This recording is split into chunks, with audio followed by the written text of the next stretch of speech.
Waiting for the magic words. Recording in progress.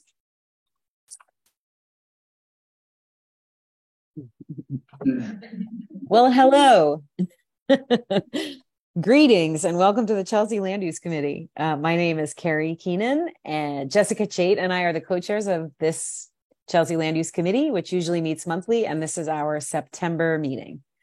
MCB4 has adopted a hybrid meeting policy whereby we will meet both in person and virtually. All community board committee members will require an in-person quorum to come to order and conduct business. Did I already mess it up, Marty? Board members are expected to attend meetings in person unless they have a disability or an extraordinary circumstance as defined by the New York State Open Meetings Law. Excused committee members and members of the public will still be able to participate virtually. Committee members who are joining via Zoom must leave their cameras on. We encourage members of the public to join virtually.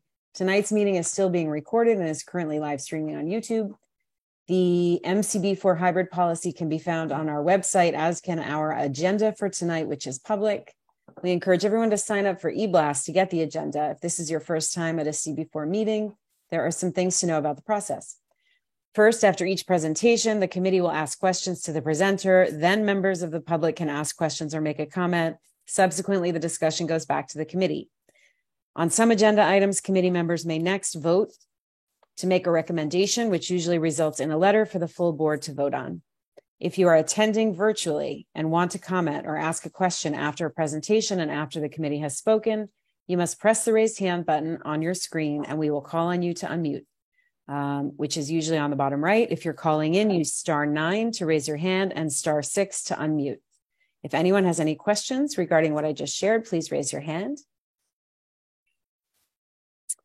Seeing none, we have 2 agenda items tonight and a number of committee updates. So let's check in on quorum. Any luck? No. Okay. We just can't take a vote. Yeah. I think you should go ahead with the presentation, and if it comes down to it, we will not be taking an official vote from a committee. And you guys can still discuss this, and it will, maybe a new business letter will arrive at the full board in October about this.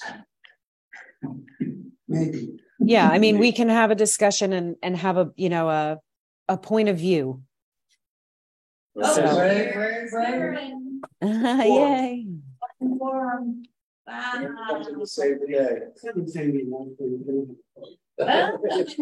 you, Darren. Great. So we now have quorum. Great. Yes, Jessica, sorry, over to you. Great. We're going to go ahead and get started. As you all know, this is an LPC application for Holy Apostles Church. Their request for an alteration to a landmark building for ADA upgrades to the exterior and interior of the mission house, as well as changes to the roof to house HVAC and mechanical equipment as requested, as we understand, by LPC. Both buildings, if you're not familiar, this is 29 and 9, and it's 2 distinct buildings, and they are both landmarked. Some of us had a chance to, some more than others. Dave has met many times to the site to meet them, and 2 times to the site, and Pamela and I joined him on Friday. We'll hear a presentation now. I don't know if Dr. Pearson, you want to say anything before we kick it off to Juan and Hilda? Sure. I'd love to say hello and to thank the members of this committee for gathering and hearing this proposal, and any community members that are on the meeting. It's wonderful to have you here as well. You on the committee know Holy Apostles. My name is Anna Pearson. I'm the rector of the Church of the Holy Apostles and executive director of the Holy Apostles Soup Kitchen. And I'm joined this evening by Michael Otley, who is our Chief Operations Officer at the Soup Kitchen. And I know that many of you know the work that we do. We certainly serve food to extraordinary numbers of people every day, every weekday, day in and day out. We haven't missed a day in our history. We're very proud of that because that's been the effort from a lot of people.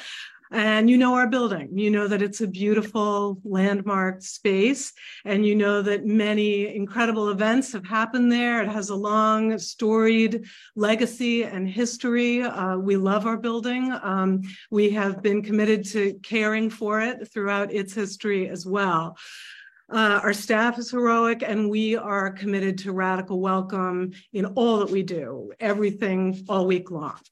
So that doesn't keep me up at night. What keeps me up at night are the numbers of people who can't access the services that we offer, that can't want to have food, are hungry, can't get into the building, can't navigate the building. The people that need a 12-step program or want to get a job and need our computer program and can't get to the second floor. The staff members that we don't even know that we wouldn't be able to hire because our offices are on the third floor. So I really hope that we will hear this presentation and that you all will understand how essential an elevator is to the common life of what happens at Holy Apostles, that it will allow us, after over 175 years in a building that has served us well and in its own way has been heroic, that building now needs reform. We need to be able to meet the needs of today. And the way to do that is to install an elevator. So there's been a lot of conversation, a lot of incredible feedback from our building committee and from our vestry and from stakeholders of all sorts. And Juan and Hilda have been amazing about hearing our needs and listening to what we hope for, what our aspirations are. And I will turn it over to them so that they can give you more details as to how we hope to embody our ongoing commitment to radical welcome. Hilda and Juan? Well, it's very gracious of you to introduce the project that way, Reverend Pearson. I'm going to screen share if I have the permission to do so. You do. And then I will full screen this. And if you can all confirm that this is visible, then we can begin. Great. So as Reverend Pearson mentioned, and your co-chairs identified, at the corner of West 28th Street and 9th Avenue, we have the site. And I'm just going to briefly introduce sort of the project, and then Hilda will share a lot of details. A lot of thought has gone into the needs of the project. And as Reverend Pearson and Michael Otley, as our lead clients, we really understood the great need to make sure that accessibility was prioritized. And in approaching this, the project at the corner of 9th Avenue and West 28th Street, we essentially came up with what are a series of primary goals. And, you can see obviously photograph A, you have top left, you have the main elevation that you are all familiar with from navigating north and south along 9th Avenue. And the Mission House is that sort of very discreetly tucked in building behind the trees there next to the residential towers. And in plan, the church in the light orange, the Mission House in the sort of darker, brighter color, and then the open areaway or the space in between the buildings where they sort of are, generally speaking, where they meet the street together. And then there's a photograph that we've placed here on the top right, which is essentially the space that currently has a ramp. You can see that this is one of the areas where the trash is collected, as evident by the photograph. And a lot of the people who come to the building, they have to meander through this area to get to that small wooden door that is just peeking out from beyond the edge of the brick. And in order to get access to the Mission House, which is the building on the right-hand side, and of course you see a portion of the church on the left, to do all of the great services that Reverend Pearson mentioned, you have to essentially go through area B, or this areaway. And so in order to provide accessibility, which is the key factor here, it was not only for the Mission House to get to those upper levels that she mentioned, it's also to be able to make sure that the people who are actually coming for the food pantry to access either the prepared meals or to sit and enjoy a lunch inside of the church when it's utilized for those purposes, having accessibility for the church and the mission house, and improving the entry sequence so that there's a dignified access to this, as opposed to having to go through basically what the right-hand photograph does show. And it is not always this way. It doesn't always have the barriers, but it pretty much you have to wander around this sort of haphazard ramp that allows you to go to the red door, which is where the mission house's entrance is located. And of course, working within the historic fabric of the church and the mission house as a landmark site, how would we then incorporate the needs of the accessibility to also, when we touch buildings as architects and whenever we have the opportunity to make these kinds of improvements, other things come into play. And then the project opportunities become something that then allows us to solve other issues that have been lingering for a while. So the mechanical ductwork that you see sort of in brown, that's been tried to be discreetly painted to satisfy some of the aesthetics there. It clearly, Landmarks is very unhappy about all of that. That's been there for a long time, and it sits on a list of things that needed to be repaired and fixed. As the kitchen inside, which Hilda will go through in detail about how people navigated today on the first floor. So all of these issues came together for us to kind of come up with a master plan and a unified idea of how we can improve the building, not only the accessibility, its exterior, the programmatic improvements on the interior. And we eventually came to promote a solution where in the most discrete location, which you can see is sort of identified here in yellow, there's a small rectangular entrance that would then allow us to begin to resolve the many issues that needed to be addressed. And it's set back from the street, tucked away behind that gentleman in the photograph there who's wearing his gray t-shirt, who seems to have just finished maybe some exercising. And in that area, we thought that we could resolve all of these issues and begin to address the elegant entrance for the food pantry, connect the upper and lower levels of what are two buildings that are coming together at this location. And we believe that this entrance and everything else that happens beyond these new doors allows for this sort of Church of the Holy Apostles to really be transformed, not in its spiritual way, but at least physically, for it to be obviously improved, and then connect with all of the great opportunities that the building can then offer an expanded community. So Hilda's going to begin to walk us through there, but I thought that it would be important for all of you to sort of see how the accessibility targets became an opportunity to address maintenance issues and restore these buildings, which do have a lot of TLC that needed to be associated. And putting it together in a single proposal is really beneficial also financially and for the schedule of a project that then could be consolidated and performed in one fell swoop. So Hilda's going to walk us through here, and I'll be happy to continue the slides, and we're happy to obviously answer questions at the conclusion of Hilda's presentation. So walking through the site, we're a little bit far away now. You can see the church in the bottom left with the steeple, which of course, as tall as it is, it's always hard to get in a photograph. The picture above is actually from Penn South. We're on one of the grassy areas, and you're seeing the east side of the mission house on the left. And then again, some sort of placement so that you could see that the church and the mission house, of course, is completely surrounded by Penn South to the south and Penn South, to the west. A few more photos of the mission house itself. It is hidden behind the tree when you come into that areaway, but here you can see we kind of had a picture from the steeple. You can see the roof up in the top left. This is, and then the next photo is when the tree is not in bloom. You can see sections of the mission house, different sections of brick.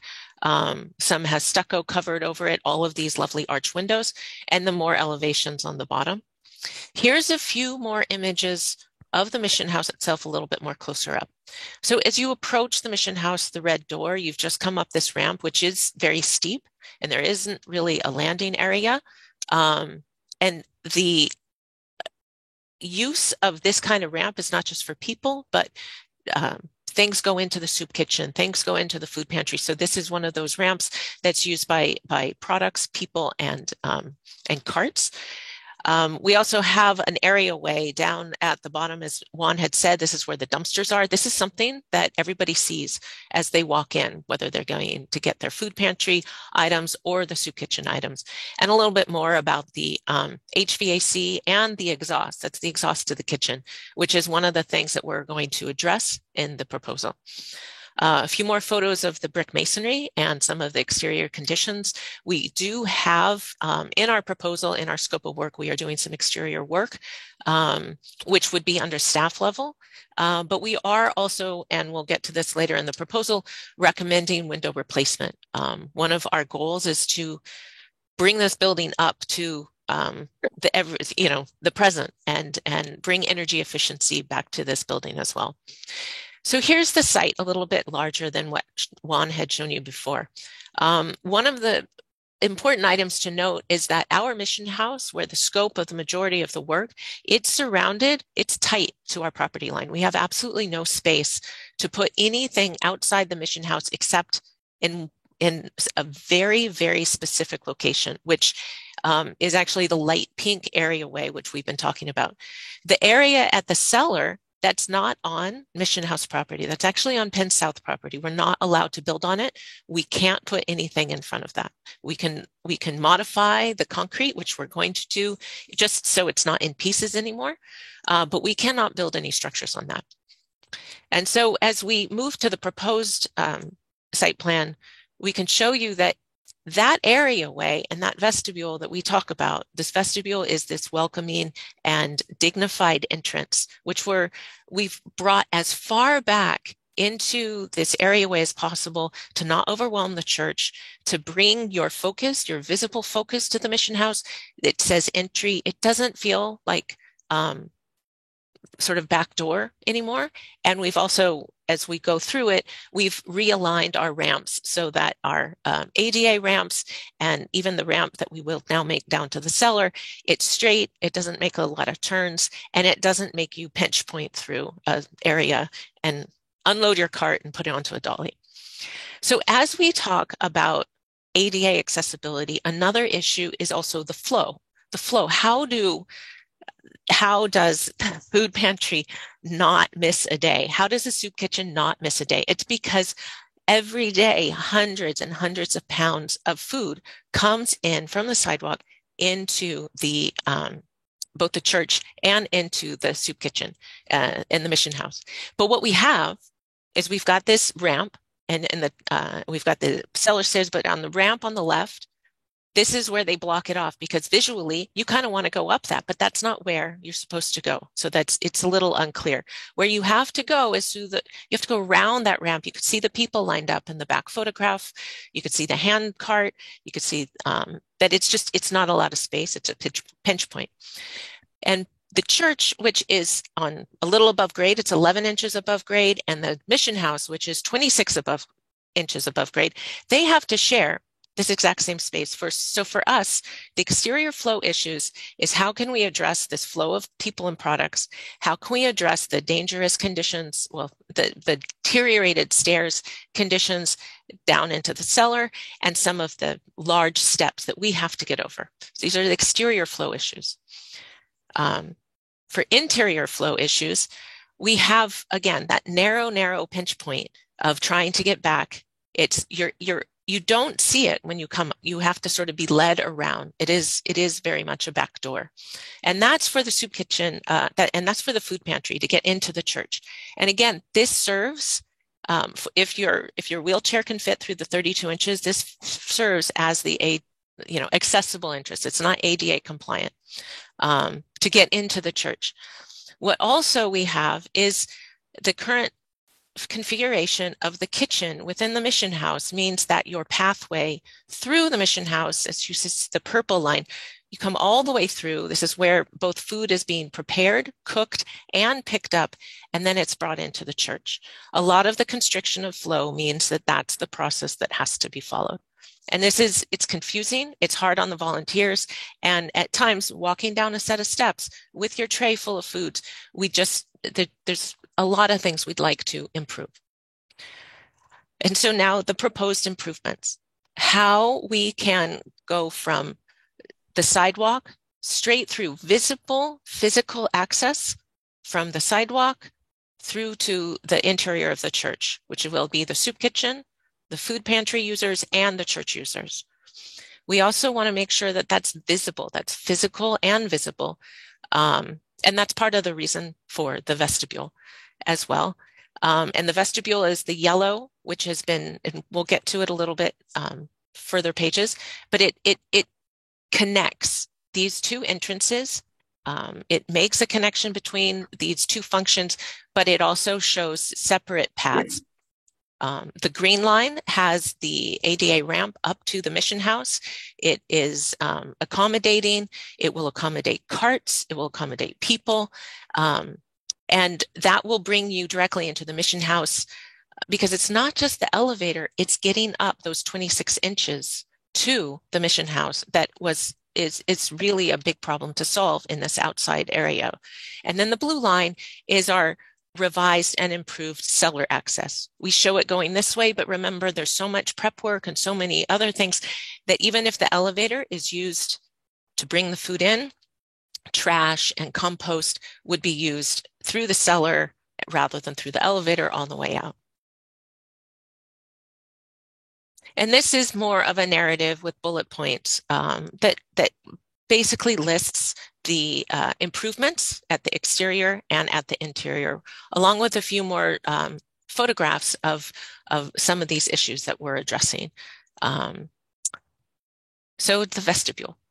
When we talk about this visual and physical access, what we're creating this vestibule, but one of the other things we're doing is we are taking a direct line from the sidewalk into the church. And in order to do that, we have modified, as a part of our proposal, one of the existing stained glass windows, and we would then put doors underneath it for that direct access. We went through so many different ways of trying to make it work in a different way. Could we build something out in front? Could we make it so that you go up and then go back down? Would a wheelchair platform work? We have so many different issues to solve that this direct access was the preferred method to solve this direct physical connection. And we can see a little bit more upon this vestibule. So this vestibule is a very tight, small box, but it does so many different things. One is the structure is being pulled away from the church. So physically, we're not using the church to support this vestibule. We have separated columns and we're pulling the church, the storefront away so that natural light can continue to access the stained glass windows. We're also modifying the upper stained glass window so that it really follows the precedent of the church, where there's a stained glass window, a masonry sill, and a wooden door below. We'll show that to you in a moment. We're also making that connection. We have a small set of stairs between the church and the mission house so that there is a direct connection. And then the ramp into the mission house, all of these are reduced down to as small as we can get and still have turning radiuses for wheelchair, turning radiuses for our 45-inch long carts. And this is what we were able to do by removing the structure from the church, keeping that brick, and still being able to have an entrance that embraces, that shows that this is not the back door. This is the entrance. This is the entrance to what is an incredibly important project for the church. Here's a little bit more info on that vestibule. These drawings show a little bit more about the structure. It shows a little bit more about the materials that we're wanting to use. One of the elements of the stained glass window is that the stained glass window panels are surrounded by a wood frame, and we're using that wood frame to tell us where to remove the stained glass to be reserved and keep the stained glass and make it a window, a smaller window. And we can show you this is a precedent. to change the stained glass into a small window with a wooden door, it's actually the way that you enter the church. This is, as you can see on the site plan, this is one of the main entrances to the church. And so this idea of entrance, we use the precedent of the church itself to start to denote entrance. And then the interior, the photo B, and where it's located, that is much more what the interior will look like. The trim would be continued in the historic nature at the interior, just as it is now. And the two photos, you can see the exterior of the stained glass window and the interior of the stained glass window, as to what will be removed and what will be retained. The other items that we are having to do, so an elevator, this elevator is set to go from the cellar to the third floor. We will now have 4 floors accessible by this elevator. It's a very surgical construction to put this elevator into a floor plan. We do have to do some framing around, but one of the elements that we really have to work on is making sure that the elevator, as it comes up on the roof, we have enough head height to get out of the elevator. So we're having to build a wall, reframe the roof around the elevator, and we're having to build a wall just to the north of our elevator. When we went back and forth with DOB requirements to work on what we have to do to keep this church separate from the mission house, we were informed that this existing sloped roof is problematic because it's less than 4 feet away from our church, and it's not fire rated. We can go, I think, to the next slide. This starts to show exactly what's going on. We've got the sloped roof, which is less than 4 feet away from our church, and we need to have a fire separation. One of the things that we found as we've done historical studies, the church did burn a good bit in the 90s. There was a rebuilding of the ground floor, all new fire rated slab. And when we did some more research and probes into the mission house, we found evidence of fire damage in the mission house itself. There is an absolute danger of fire if we cannot bring these fire ratings up to code as we move forward in the future. So the fire rating is happening right at the area where there's a sloped roof. There's a little step back in the tall, up at the right there. There is a step back in the sort of rectangular section. And so our new wall would be a little further away. There it is, the step back. And this would actually improve the useful area of the offices on the 3rd floor. Currently, they're very, they're sort of tight in there. And for fire rating, we cannot have those skylights. Even if we made it fire rated, we would not be able to have those skylights because of how close in proximity they are to the roof. And then at the top, we've got our elevator bulkhead. And what we've done is we've moved all of our HVAC equipment behind the elevator bulkhead. So this area of bulk up at the roof, we are pushing it back into the very middle of the roof as much as possible. We're removing the exhaust and ductwork that you saw at the entrance, and we're putting it up on the roof. This is a sheet that talks about the different windows that are on the building. We currently have both glass block, we've got sort of some wood frame panels, and we've got aluminum windows that have been jerry-rigged in order to have some AC units and to have the arched opening continue. What we would recommend is that we have that the entire masonry opening is cleaned of the window and the window frame, and we would have a clean, sleek transom and single hung window with a fixed unit above. The single hung, double hung look is very historic, but if we do a single hung, we can actually meet our energy requirements for the building. And there's a number of different styles of building, or actually sizes, but they all have this lovely arched opening, which would stay, and it would be cleaned up so that you wouldn't have sort of the wood frame covered in aluminum with the window behind it. As you can see in the middle, we would be replacing these square top windows with an arch top window. And here is the site study section so that you can see what would really be visible at that roof. We would have to put a railing on for FDNY safety. And so there is some visibility of the elevator bulkhead, but it's as small as we could possibly make it.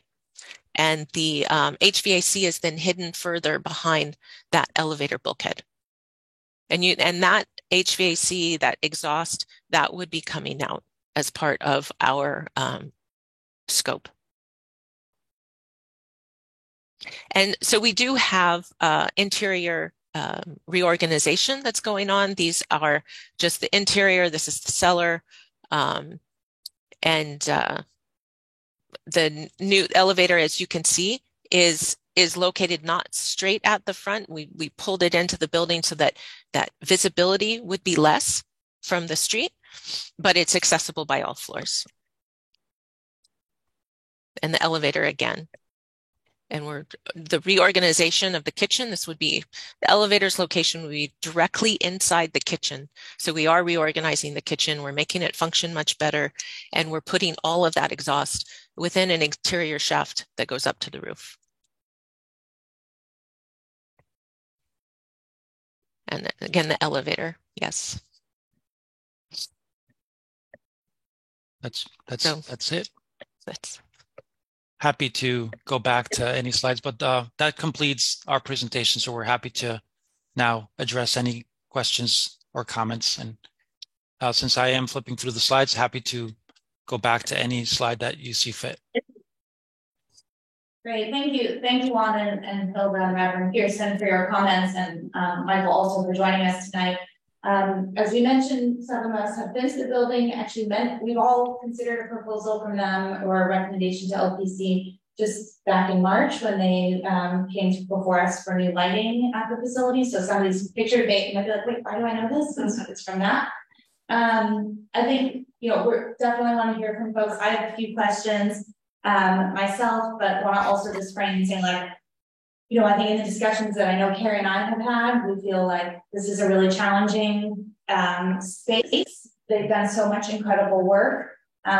We want to continue. I loved what Reverend Pearson said about radical welcome, and they've really been that for the community, and want to find a way that they can do that while still making sure they're preserving the church as much as possible. Obviously, I think we all have raised concerns with some of these things and want to be sure that they're not doing anything that is going to detract from this incredible asset, but it is, and recognize it is also an asset in the services it provides, and they are currently limited as a result of the accessibility issues. With that, I wanted to just quickly ask about it. For the elevator, if you were not to do an elevator, the issue of the fire rating, is that something that would have to be done anyway? I know you had mentioned in a previous conversation that LPC and probably others have made specific requests of the church and things that have been problematic. And is the fire rating and the need to do something there sort of separate from the elevator, or how are those connected? No, I guess the simplest way to address that is that us as architects have to advise clients when we do enough work or we start touching the buildings enough, then it's the right time to then make the improvement. So we didn't get into all the details, but for example, life safety is a priority, especially on buildings that have this level of sort of history and combustible materials, et cetera. So for example, part of this project is not very exciting. We didn't even talk about it, but it's getting a brand new fire alarm system, for example, that's being extended. And these things do cost a lot of money. And these are life safety systems that are being put in place. So the extension of the wall is another one of those unglamorous issues, but it's just the right time to make the right decisions and make improvements that have been there grandfathered. We all know the term.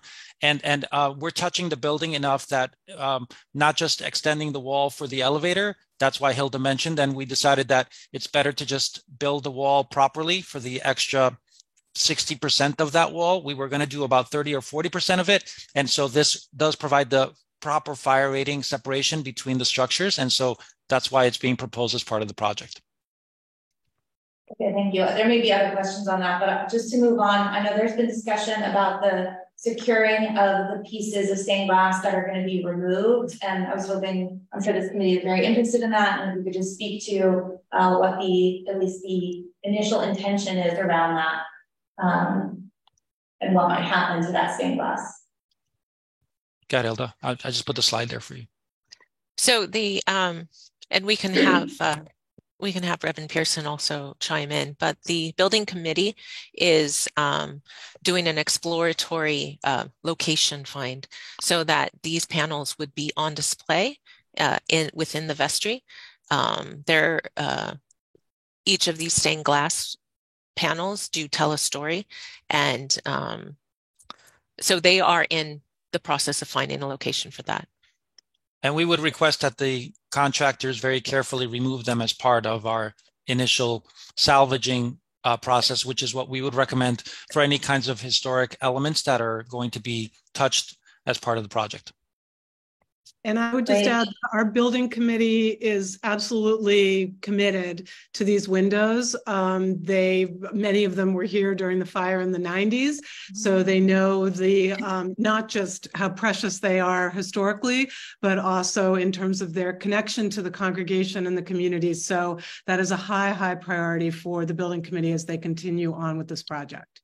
And we've reassured them that if carefully done, they're a piece of art. So we're very happy that will be something that we'll be able to help them with. Great. I'm going to turn, Carrie, is there anything you want to ask before we turn to the committee? I just wanted to ask about the new door. Like, what will it be made of? What's the fabrication? Are you going to reuse any of the brick around it? Like, can you just talk about the construction of the new door in the vestibule? Sure. Oh, go ahead, Hilda. Well, the intention is that any of the brick that is removed would actually be salvaged and reused at the exterior. So we have a section directly below the stained glass where we would be relocating the masonry sill from below and then put it up. We have an arch around the window itself, and the lines of that would then continue down, and that would be the width of our door opening. So we're taking out we are taking out brick within, but we're able to use the lines of the arch above. And these are wood, we're showing them as wood doors with a glazing panel up at the top. The wood is the definite language of the interior doors in the church at this point. But we also want to make these double doors. These are access and visual access for all of the different functions that are happening within the church. And the glass panels are actually, didn't have a photo of it, but the entry doors within the vestibules of the church have a glass panel, and then the wood doors. Yeah, and the only thing I would add is that we must keep in mind that these doors serve many purposes. As Hilda mentioned, the D doors, the sequence of D doors, will not only be used by the people coming to, gather some food and collect it, but earlier in the morning, that's when Michael's team is delivering, a pallet full of, watermelons in boxes, or large, 500 pounds worth of canned tomatoes coming through here. And so we needed to make sure that it was elegant, but also durable. And so the double door is specifically done so that a single person may be able to open one leaf, but if it's an accessibility or a delivery of large goods, that it can work its way through that pair of doors, so that the D sequence is really important in making sure that it's hardy, well-designed, and obviously long-lasting, because we want Reverend Pearson and Michael to not have to call us a year or two later that the doors aren't working properly. So we're trying to make sure that they also have a building that's designed so that it suits the needs of their long-term facilities and maintenance. Okay, thank you. And last question for me. I don't recall, or I may have missed it, but you had originally a slide that had the sight line from the street. It's the last slide. Yeah. I can go to it right now. This one. Right. So you will see the bulkhead, the elevator bulkhead slightly. We think very, very lightly. As you're all very familiar, we haven't discussed this with landmarks, but if a mock-up were requested, we do the best we could to make sure that we had the orange shape on the building. That could be done for verification. But we still felt that considering what's there and we've worked really hard with our structural engineer and our elevator subcontractor, et cetera, to make sure that the green bump, if I call it that on our section, is as low as possible so that it provides the adequate overhead clearances. And we're using it to also help us shield further back the mechanical equipment that would be on the roof. And we really think that very little of it will probably be visible.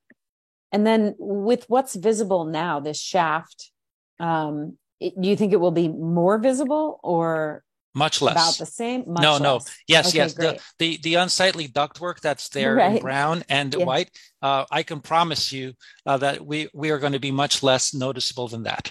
Great. We also, for one of the requirements within New York City is that if you put any equipment onto a roof, you have to have a clearance space for FDNY to go from the front to the back. So for that reason, we will also be putting a guard, a rail up at the roof.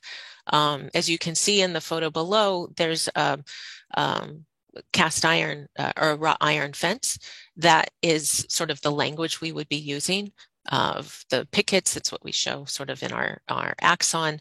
And that is the first thing you're really going to see even before the elevator bulkhead.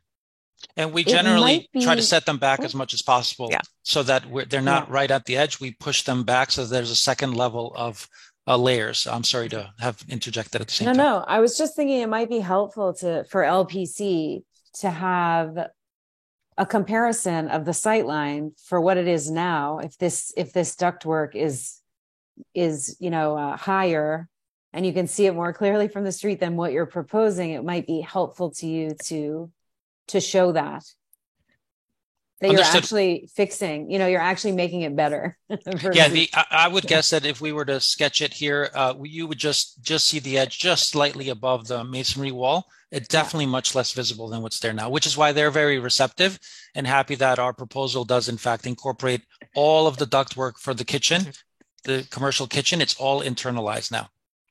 Great, thank you. Okay, so please. Thank you for the presentation. I'll start with my major concern, which has to do with the mansard roof. And if we could go back to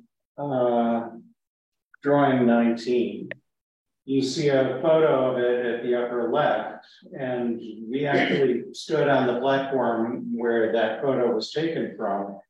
It occurs to me that the whole point of the mansard, as it was originally built, was to let natural light in through the rose window below and to defer to the church.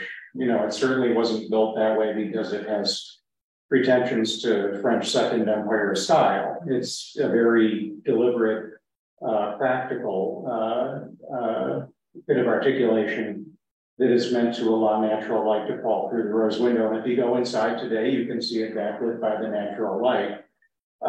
In terms of things that ought to matter to the Landmarks Commission, this is way up there. You can't argue with making the building accessible. It absolutely needs to be. But this is more questionable. And one question I have for you, Juan, is whether the introduction of the elevator absolutely triggers the need to fireproof the mansard. Is it based on a percentage of the replacement cost of the building?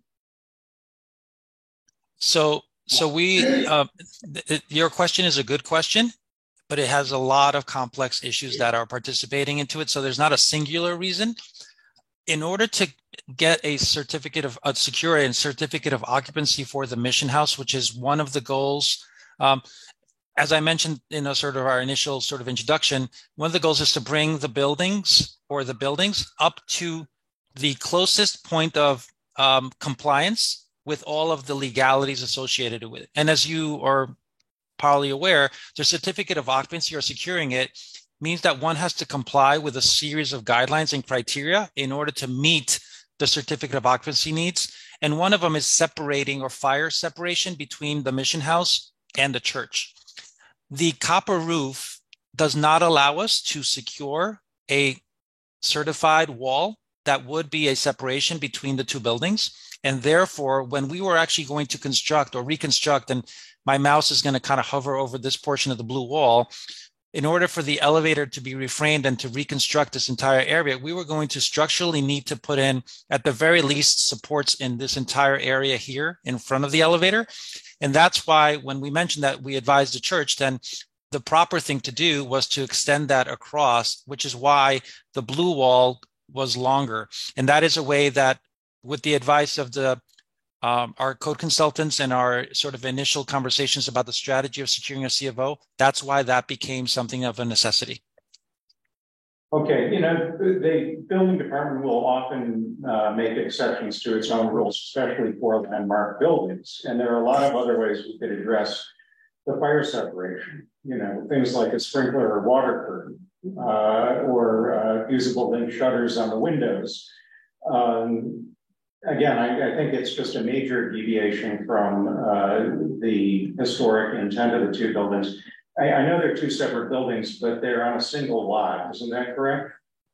Yes. But the history of this is, again, there's a very complex answer, and Michael can attest to the amount of research that has been done to navigate the paperwork portion of this. And in the end, the strategy is to, for the purposes of this goal, to have the mission house at the very least secure a certificate of occupancy, since the church doesn't have one. And so this is a way to begin to address the sort of legalities of the individual buildings, but they do share the lot. Right, but doesn't the fact that they are on a single lot reduce the requirements for fire separation? No, unfortunately, they do not. In fact, Hilda, the rating strategy, that's why we're actually looking at other areas of the first floor as a way to improve that, because there are several porous locations. And so we are looking to address this.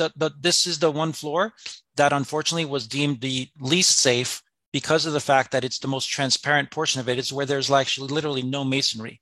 And so this is why we advise that this would be the most safe way in order to address that.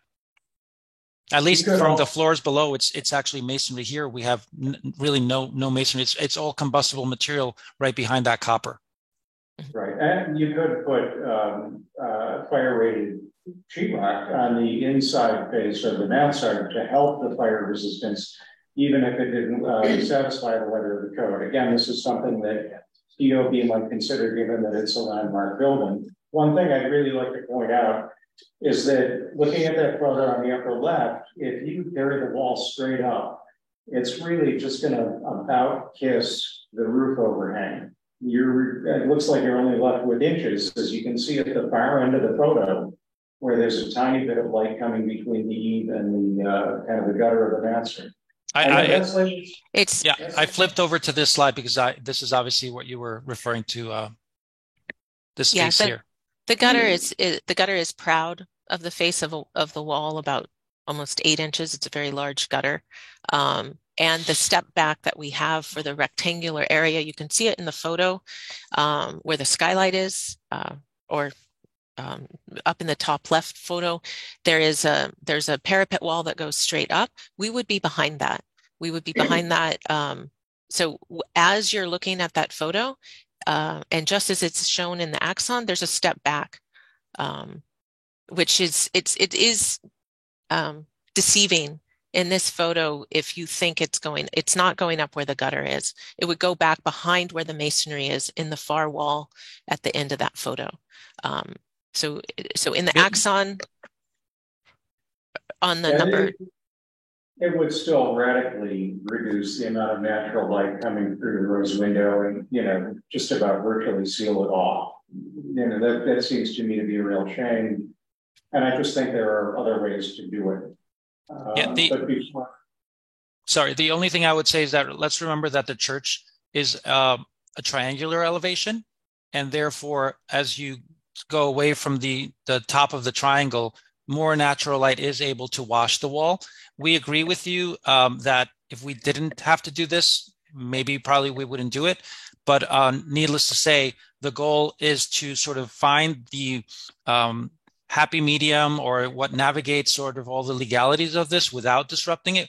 We believe that there will still be some natural light that will definitely wash this. And the gutter is projecting out much further than the actual masonry wall. So the space is going to be about 2.5 feet of actual width. And we believe that there will be still enough light to wash.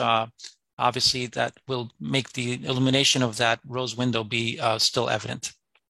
Right, but it won't be 2.5 feet at the eve of the overhang.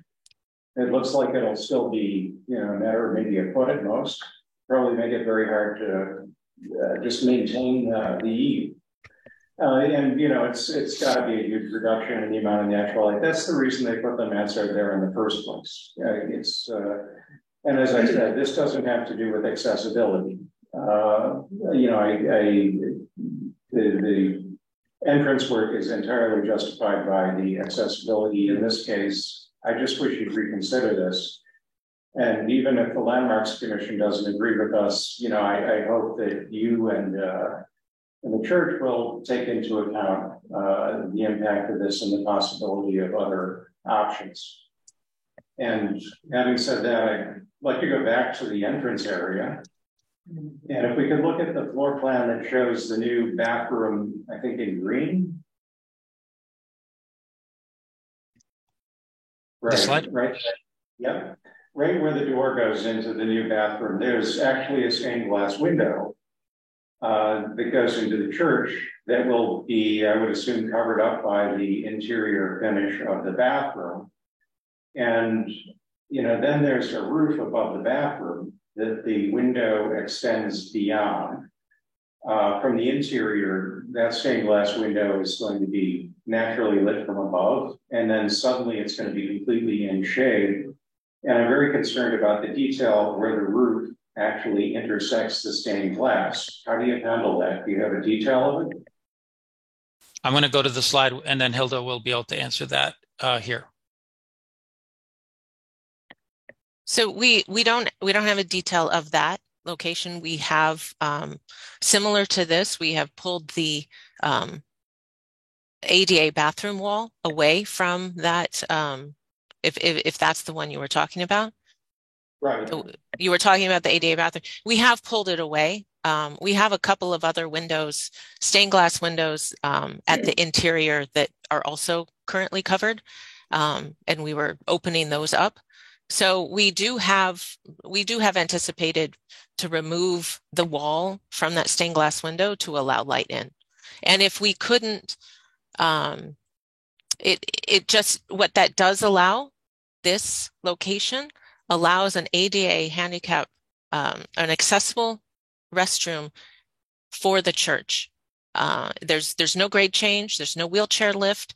It is completely accessible. And it's also not in the main area of the church so that it doesn't detract, but it's directly adjacent to it. So the location of this is an ADA decision, and it's allowing the church, which currently doesn't even have a bathroom within anywhere in the church area, to have an ADA accessible bathroom. What's the little line that the cursor is almost over right now? It's just a single line. Yes, that's the portico. That's where the existing entrance currently is, to the sort of the back door entrance into the church with the small wooden ramp. That's where it's located. So that's going to be removed.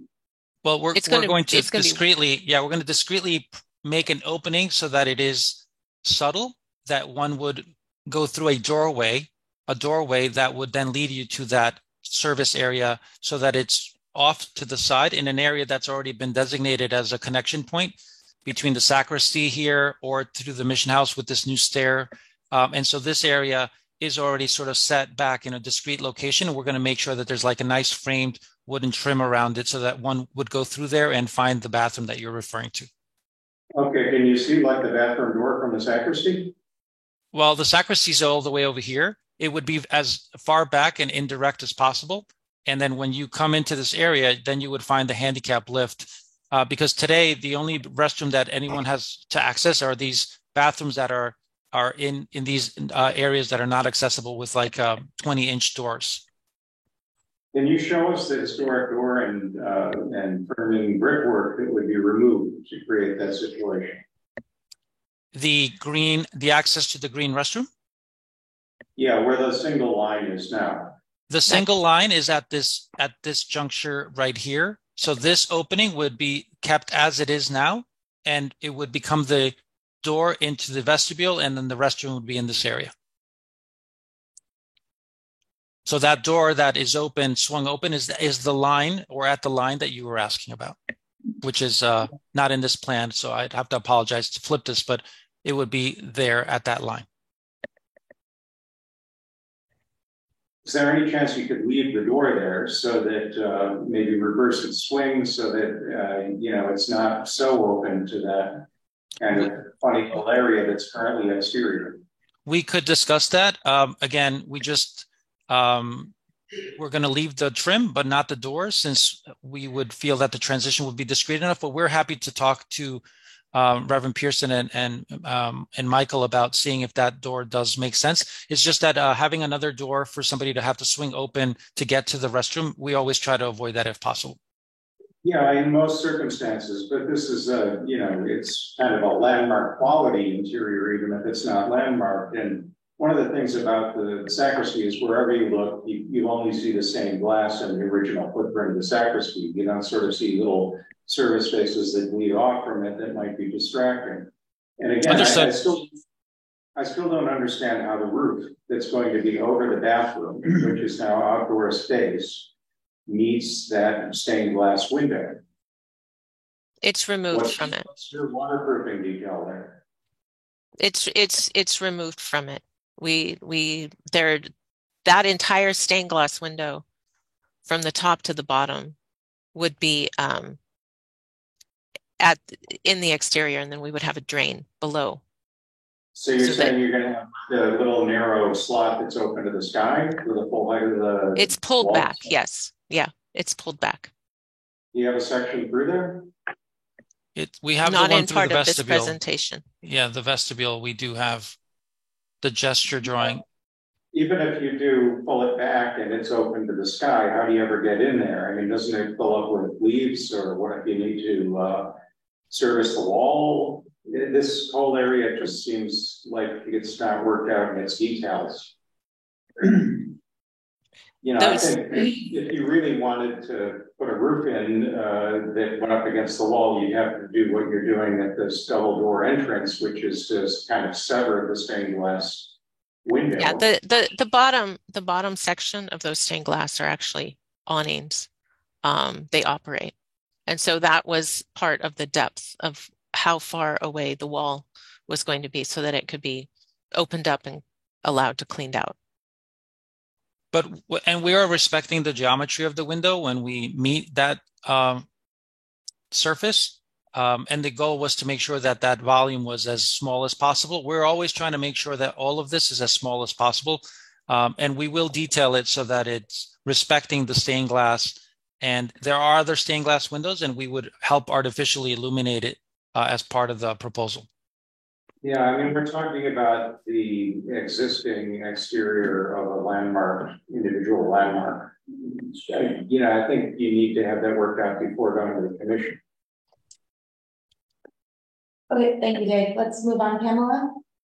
You have My turn? Yeah. Okay.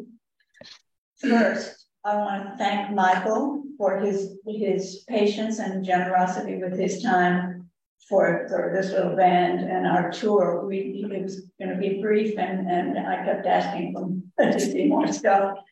So we did go to the roof, and we did go to the basement. The basement is the cellar level is worth the trip.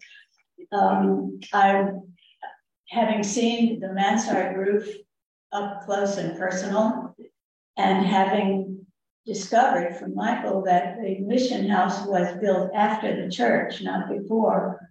Excuse me, it is very clear to me that the architect of the mission house was very considerate of the church and that rose window, and I suspect that the mansard roof exists purely to provide the generous southern light for that window. From my perception, standing there and looking at it, it seems to me that with a full height wall there, it will totally preclude any real light, particularly in the winter months when the sun sets low. There will not be any real available daylight for that window. I'm interested in the quest for the C of O and the reason for it. And the reason I asked this question is because I live in a 58-unit 1899 building in Chelsea, which has no C of O and never has had. It's never been an issue. So I'm interested to know why there is such urgency, it seems, to acquire a C of O. I had another question about the elevator bulkhead, which is that it's basically opposite that rose window. Is it set sufficiently to the south on the roof that the mansard, that it doesn't interfere with the existing mansard if the decision was made to keep the mansard roof, which is a gorgeous copper standing seam roof, which has been incredibly well maintained and is in beautiful condition, including the gutter. I was very impressed with the maintenance of this building. Clearly, a lot of love and attention has been given to its maintenance. So I guess I'll answer your last question first. When we placed the elevator within the floor plan, and I'm going to try to find the ground floor plan here, the goal was to place it in just the right spot. And, you know, we don't take any of these decisions lightly. We moved around with the proportion of it. What's the right location? We're trying to protect the staircase that is currently located there. We want to make sure that whoever uses the green arrow path to get to the building, that they can get to the elevator fairly quickly, and that it allows us to then find the correct location for that elevator that works in the cellar, on the first floor, on the second floor, on the third floor. And when the elevator reaches the third floor, and I'm going to kind of quickly go to the third floor plan for a moment.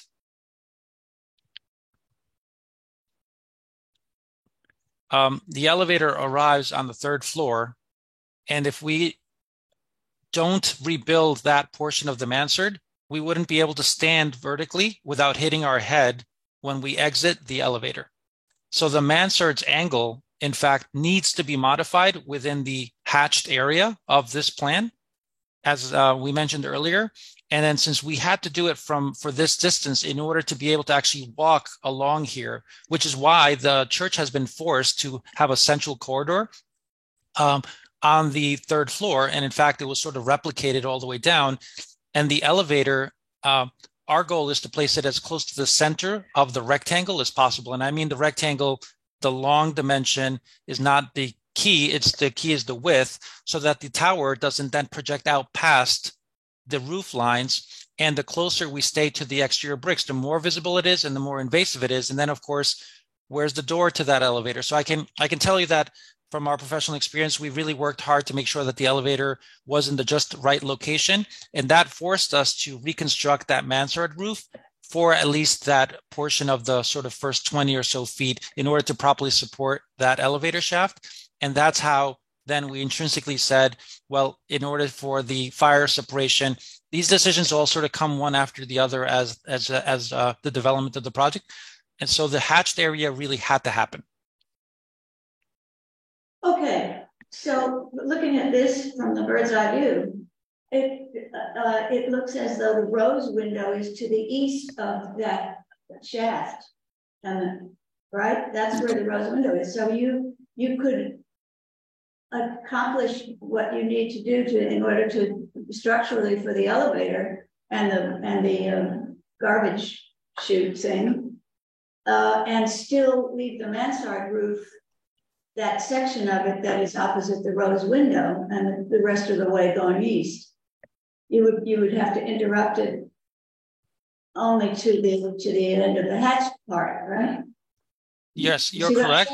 Yes, you're correct about that. When we were developing the construction strategy, that's when it became evident to us that in order to meet the fire separation and the constructability efficiency, all of that led us to propose that the wall would be constructed in its entirety. That's the honest answer. A series of decisions and implications from legal documentation, constructability, and all of those issues. That's what sort of led us to develop this in this manner. Hilda, Okay. I don't know if you want to add anything to that. Yes, I do. I hope that you would reconsider this and do everything you possibly can to set this, and I hope LPC will think of it this way as well, to retain as much as possible of that mansard roof. I think it's vital, and I think it's a terrible idea to destroy it. Can Reverend Pearson or Michael speak to the question about the COO? Certificate of occupancy.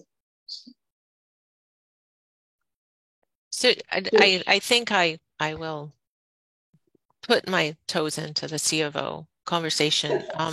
You know, a C of O is, yes, it's a piece of paper that did not exist before a certain date. The complication, there's a number of complications for this building. Back in the 80s, a C of O was filed, a temporary C of O was approved, and then it was requested to be changed. That put into, that triggered a number of items that we now, 30, 40 years later, have to work within, because it's now within the DOB and it's not something that we can change. The idea of having a C of O gets triggered because of some of the changes that we're trying to make. Because of, you know, there's a number of items that went into locating this elevator in the cellar regarding where the boiler is, where the water service is, where the drains and the house wastes are. Certain things that couldn't be prioritized, but are also part of the C of O conversation. And so we are, just as we're trying to thread that needle between historic fabric and what we need now, we're also being, you know, we do have a little ways of asking for variances with the DOB, but we have to make determinations what that's going to be. And so we are going through the code in order to make this building able to be brought up to what it needs to be in fire alarm, life safety, etc.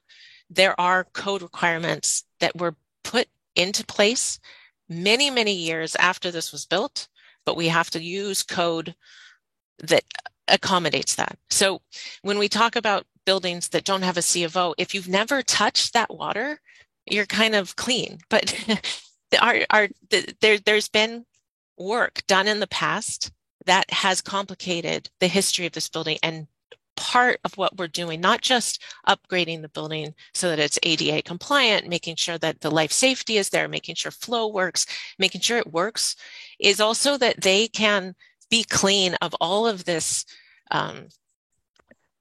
violations, constant issues that they have to go through. They have to jump through hoops just to get certain fire alarm approvals, because this doesn't exist, oh, but that exists. So we're cleaning it up. We're sweeping out as much as we possibly can, and getting a C of O is the path to do that.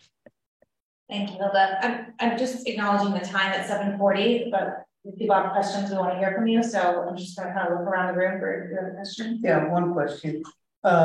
It has to do with the existing window with the glass, and I was just wondering, you were describing that you had some kind of committee looking for a location where to put it, and I had the sense that it was going to be not in any other window, but just sort of hanging someplace in the church so people can pass by and look at it. Is there any way that at least one of those can be maintained?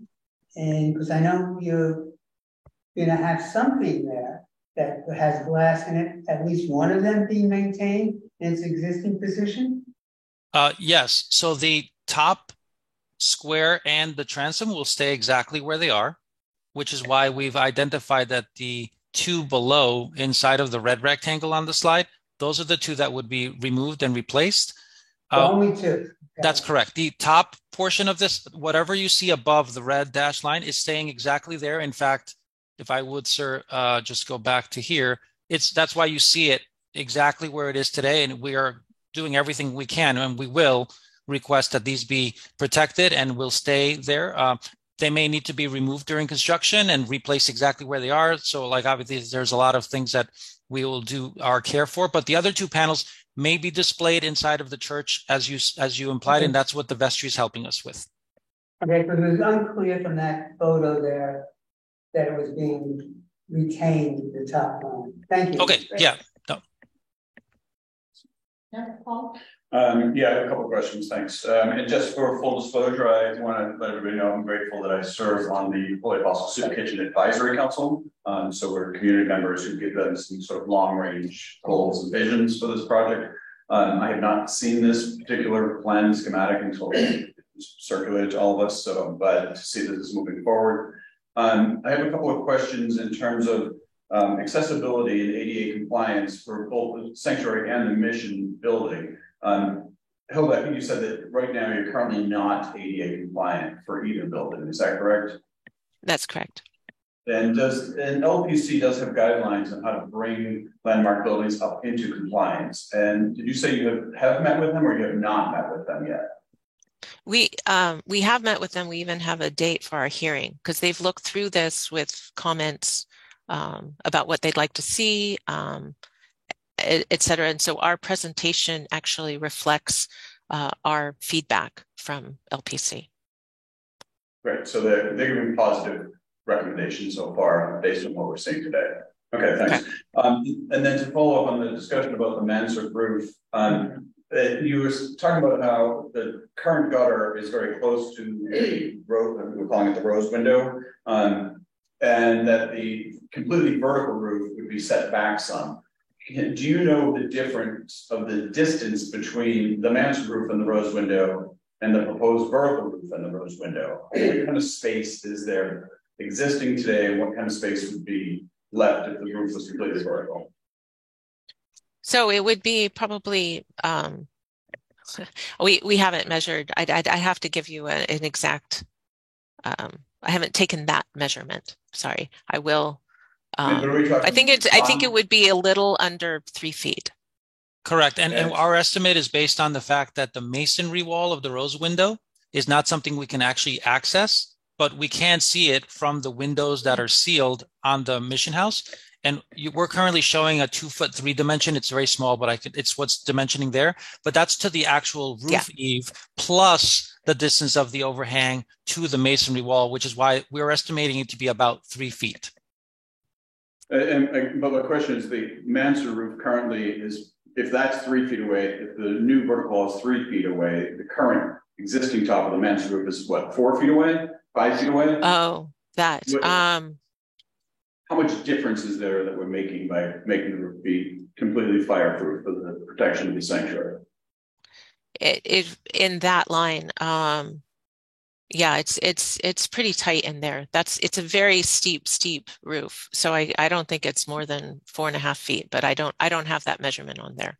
And as you can see diagrammatically in our section, you're asking for the tapering dimension of this triangle as it goes back, correct, sir? Yes.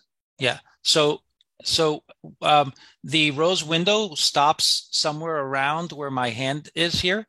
And so so that the rose window would be at that location, and everything else that is currently there just continues to extend the dimension of that. So it probably goes from approximately 9 feet or so to the 3 feet of the vertical, approximately, just based on dimensions of ratios there. Yeah, the height of the rose window is not above that floor line. The top of the rose window really is almost, it's about 10 inches above the gutter. It's actually, we have another photo from the floor below where it looks like it's It's actually even below the gutter. So it's not up high. It's not up in the top of the roof. So it's already, there is quite a bit of obstruction currently, and we are adding to one section of it, yes, but it's already far enough down. We're not blocking it more. We're blocking the height, but we're not blocking the rose window. It's already blocked. And just to be clear, at no point are we touching the rose window, but yes, there's going to be some reduction in natural light that will probably get to it at some points of the day. But as I mentioned, there is a triangular surface. It's not a rectangular wall on its sides. But yes, there's going to be some reduction of the light, but we don't feel it's detrimental enough for us to not meet all of the other criteria that we've outlined earlier. Great, thank you. Ronnie, any? Yeah. So just a couple of quick things. I definitely echo David's question. I think if you can do something to save mansard roof, we definitely should. There are other ways of meeting the fire code requirements. Proofing. Second question I have is when you look at your vestibule and you have a roof of the vestibule, there seems to be an angle. Is that something that can you show that to me in a section? And why do you need that? Is it to drain water away? So we're go ahead. Juan, maybe you could take that. You've got are you saying the angle of the roof down here where he's got the cursor? The front. So I'm sorry, sir, you're talking about the slope of the roof on top of the vestibule? The part that if you go back to your front view that you have, you will see that the roof is got sort of raised in the front. Is that how I'm reading it? The roof over the vestibule, is it raised? Yes. It's not. The front canopy, where, yes, when you open up the doors, so that you could protect the doors, protect as people are coming out, we have a small canopy and we did make that glazed. Yes, that is glazed. Yeah, and that's the portion, it's a small band over the doors so that when you're opening the doors, there's a little bit of protection as you enter the space. No, I know about that. I understand that. Why is it raised? Why do you need to raise it? Why do you need to raise the roof, the vestibule, is the question. So the slight angle, sir? Yes. Oh, once, and there's a couple of answers to that. When you arrive via the ramp or through path 2 in this plan, we've elevated ourselves another 26 inches to get the level landing. And so our roof is as low as it can possibly be for that elevated height. On the left side of the approach, we're at a lower elevation, of course, but once the ramp ascends, we're getting much closer to the ceiling. So we've actually put that ceiling plane as low as we can to make sure that we can enter through a doorway. And the slight slope is so that there is some protection and it doesn't continue out and basically be right above your head when you're entering at the high side of the ramp. So it's a little bit of a gesture, an elegant gesture, we think, to kind of allow that coverage to happen, but for it to lift slightly a little bit so that it's not necessarily coming at you when you're approaching from the ramp. I hope I've answered you. Well, you kind of answered it, but I think my question is that you're not actually changing the height of the doorway. It still remains the same. Only thing you're lifting up is the front of the canopy, and that kind of adds an elevation in front of the building. So that sort of hides your stained glass window a little more too. So if you keep it straight, that's one suggestion that I'm making, that there might be a way of making sure that the water doesn't fall on people and sort of drain it backwards. It could be very minimal slope. And second thing is, it's not a conversation about materiality, but you could use a lot more glass there and minimize sort of, the kind of heaviness of the vestibule itself, and really make it much more elegant. Okay, well, you used a few subjective words like elegant, but the truth is that if you look at this elevation, and I'll keep this drawing for the sake of the conversation, most of that surface is glass. And if you are thinking elegance comes with the glass, then I agree with you. But we've also have to make this durable, as we've mentioned earlier. So we have aluminum frame doors so that when Michael's pallet mover is moving through here with that huge bunch of cans, that we don't just have glass doors as in the Apple store or something like that. So there's a balance of durability and we think an elegant material that responds to the palette of the church with the sort of the copperish look that we're looking for here. And there is a decent amount of glass, and as much as we can, but we also have to make sure that there is a certain amount of durability to the components. And we think that we found an elegant rhythm that allows for there to be windows and doors that are also on the high side and on the low side. Hopefully that you do feel, and we're also looking for that transparency so that you do see the elegance of the brick that we've retained and the stepping that the wall has that will wrap around, and you'll actually be able to see that inside. So we've taken a lot of care to make sure that we're also trying to make sure that you see through the vestibule and you see the exterior of the church as if the vestibule was sort of delicately placed at that location. Hey, that's what you think. I'm going to leave it at that, but I think those verticals are kind of unnecessary. Once you have basically a glass and it says everything else behind it completely visible, to me that kind of makes much more sense. But if you need framing, you need framing. I would just add, I run similar programs to Michael's, and we're also doing a construction project, so different, but durability is a real concern, and they're not moving hundreds of pounds of food. They probably are moving 20,000 pounds of food a day. And it's just a lot of, I'm concerned that it's not durable enough for what they experience, but that's not an LPC issue. That's an operations issue.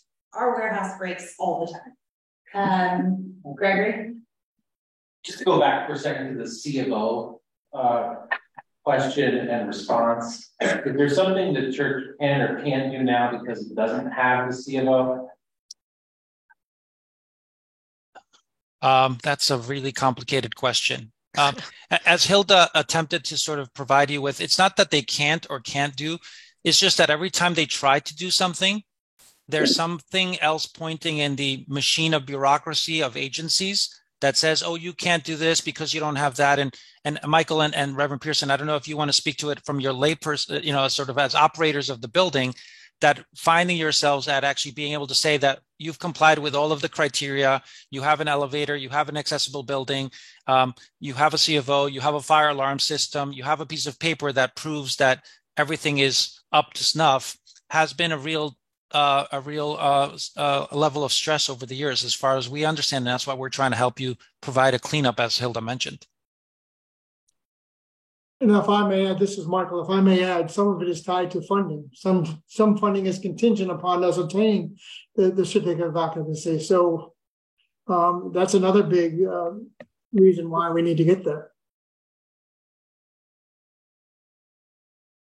Sorry, that's a little hard for me to hear. What was it about? You said something about funding? What were you saying?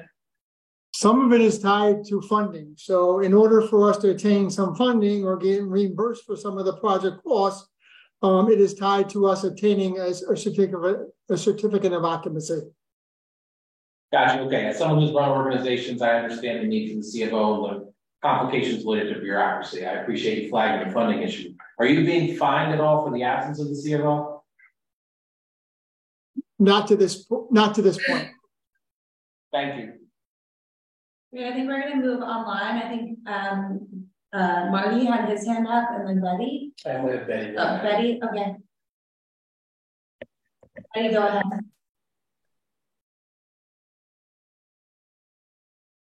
I put my hand down. I think this is a wonderful project, and it's an important part of our community.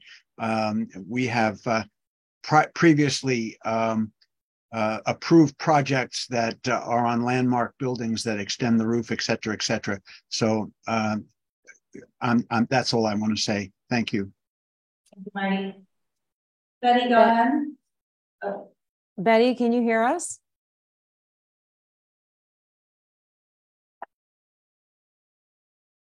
I wonder if she stepped away because her camera's off. Yeah, I think so. Oh, here she is. Oh, she's coming back. I just have a little. Can you hear me?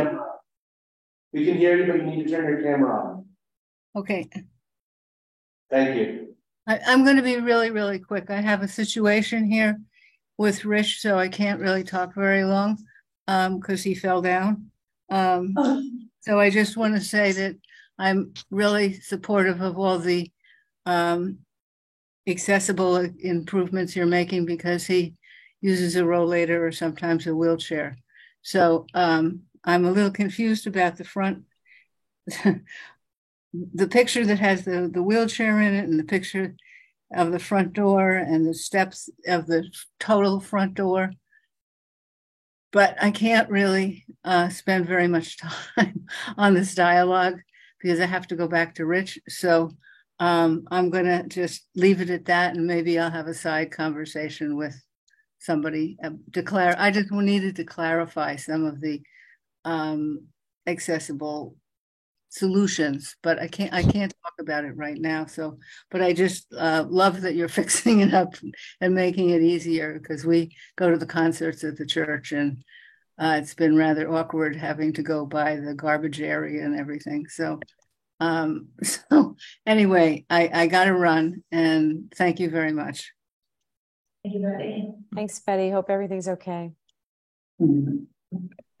Very quickly, the masonry wall next to the ramp on the right would hide that would be the pathway to exiting and arriving of deliveries and exiting of trash. The ramp is the one that ascends to the mission house. And then, of course, the widest portion of this is what allows you to have provided access to the church directly, just to answer her in brief. And also the regrading will allow us to be from sidewalk to church. There's not going to be a step. There's not going to be any there's currently 11 inches that you have to get up from the sidewalk and the areaway to the church itself. Okay, thank you both. Thank you all.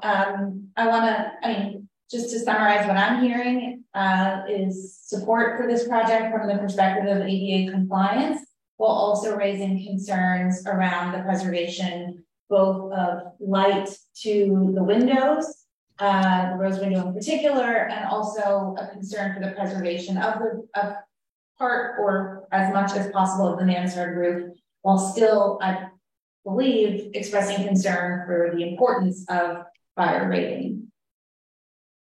You know, I think that you should make a point about maintaining the mansard roof and take a hard line on that, because it's a landmark exterior, and this design should have been developed around preserving that landmark exterior, taking it as a given rather than making the assumption that it could be modified, for example, for an elevator, which, you know, from the beginning, there's been latitude on where the elevator could go. This current design requires part of the mansard to be removed, but you know, there's a lot of space in the building, and you can have elevators that open onto different sides. It's just, you know, it seems kind of presumptuous that the design went forward on the assumption that that exterior, which was designed for a very clear reason, could be sacrificed. So I have a problem with that. I think if we wrote any letter, I would want to insist on maintaining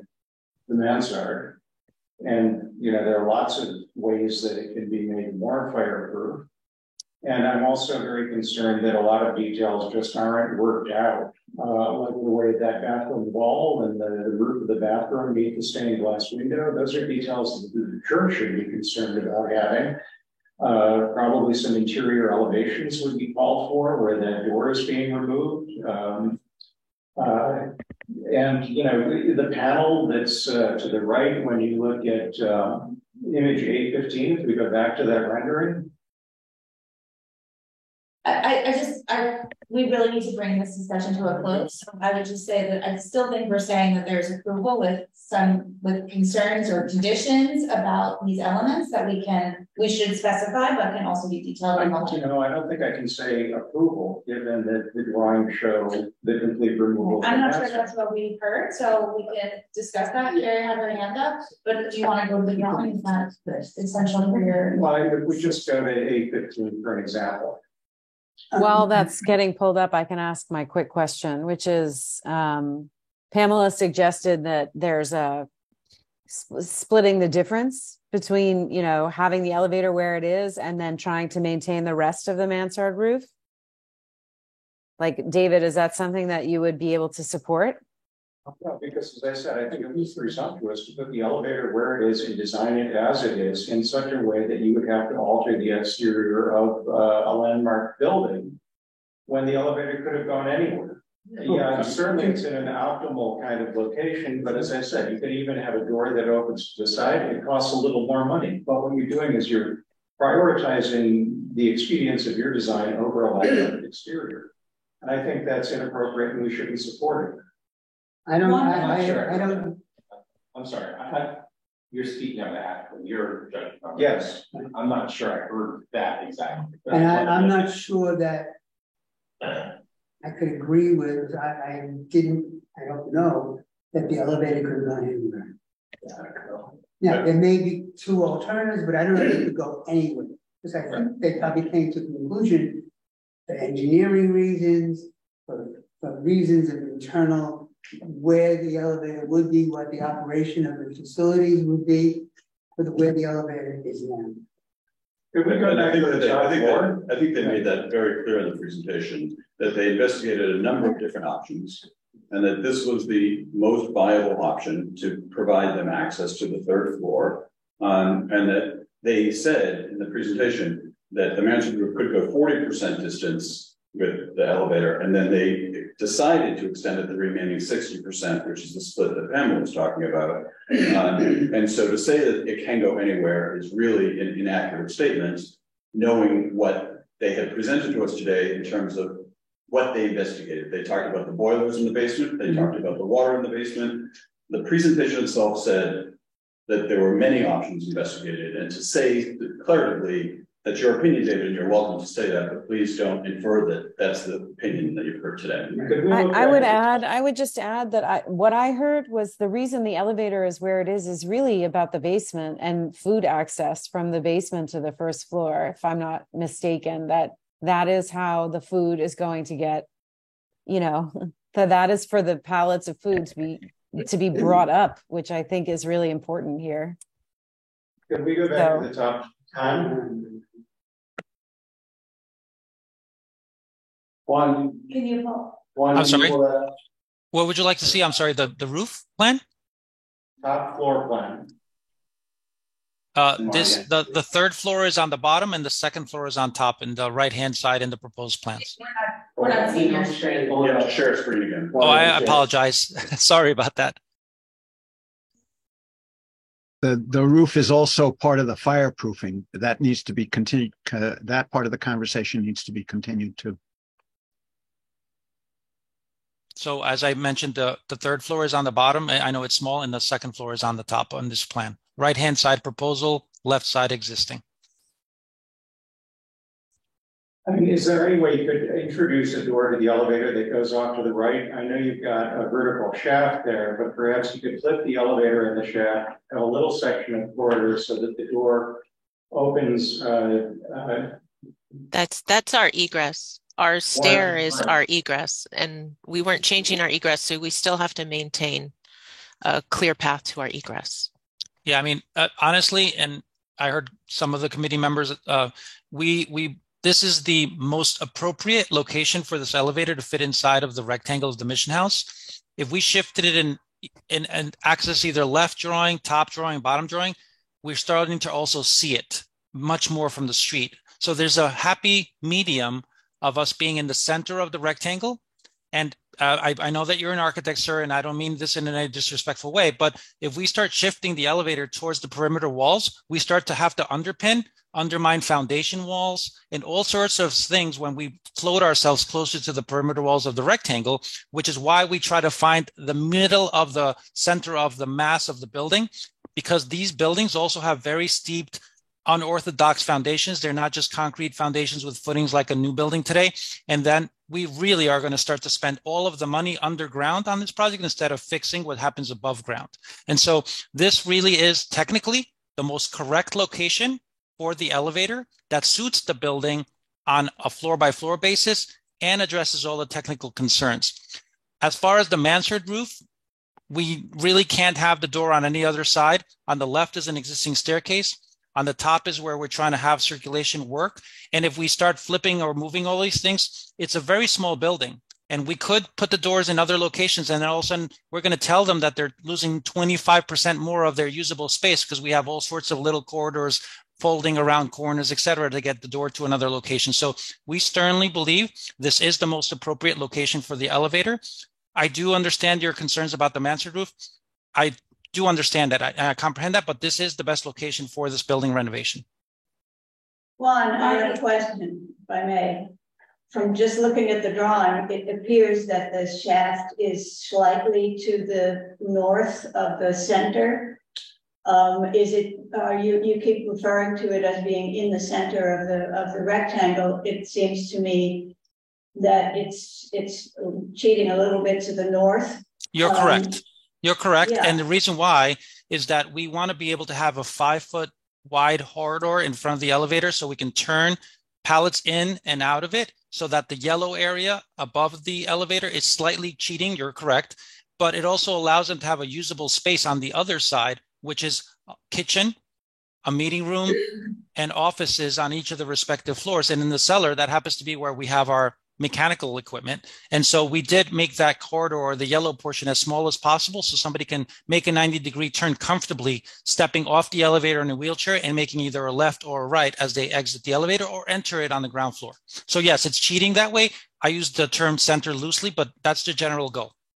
Okay, using the term loosely by a couple of feet, if we could use it loosely going south a little bit, like a couple of feet, then it would not interfere with the mansard, and you would still be able to come out from the elevator doors on the north side of the elevator and not hit your head if you're on the third floor. It seems to me, just saying. I know that it's more complicated at the basement level, at the cellar level, and I don't know how big an accommodation it would have to be in order to bring it a little bit south.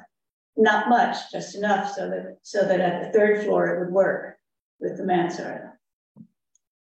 And that's my comment. So I think what we're talking about when you were summarizing what kind of letter we possibly could have, that we do have very strong concerns about the mansard roof.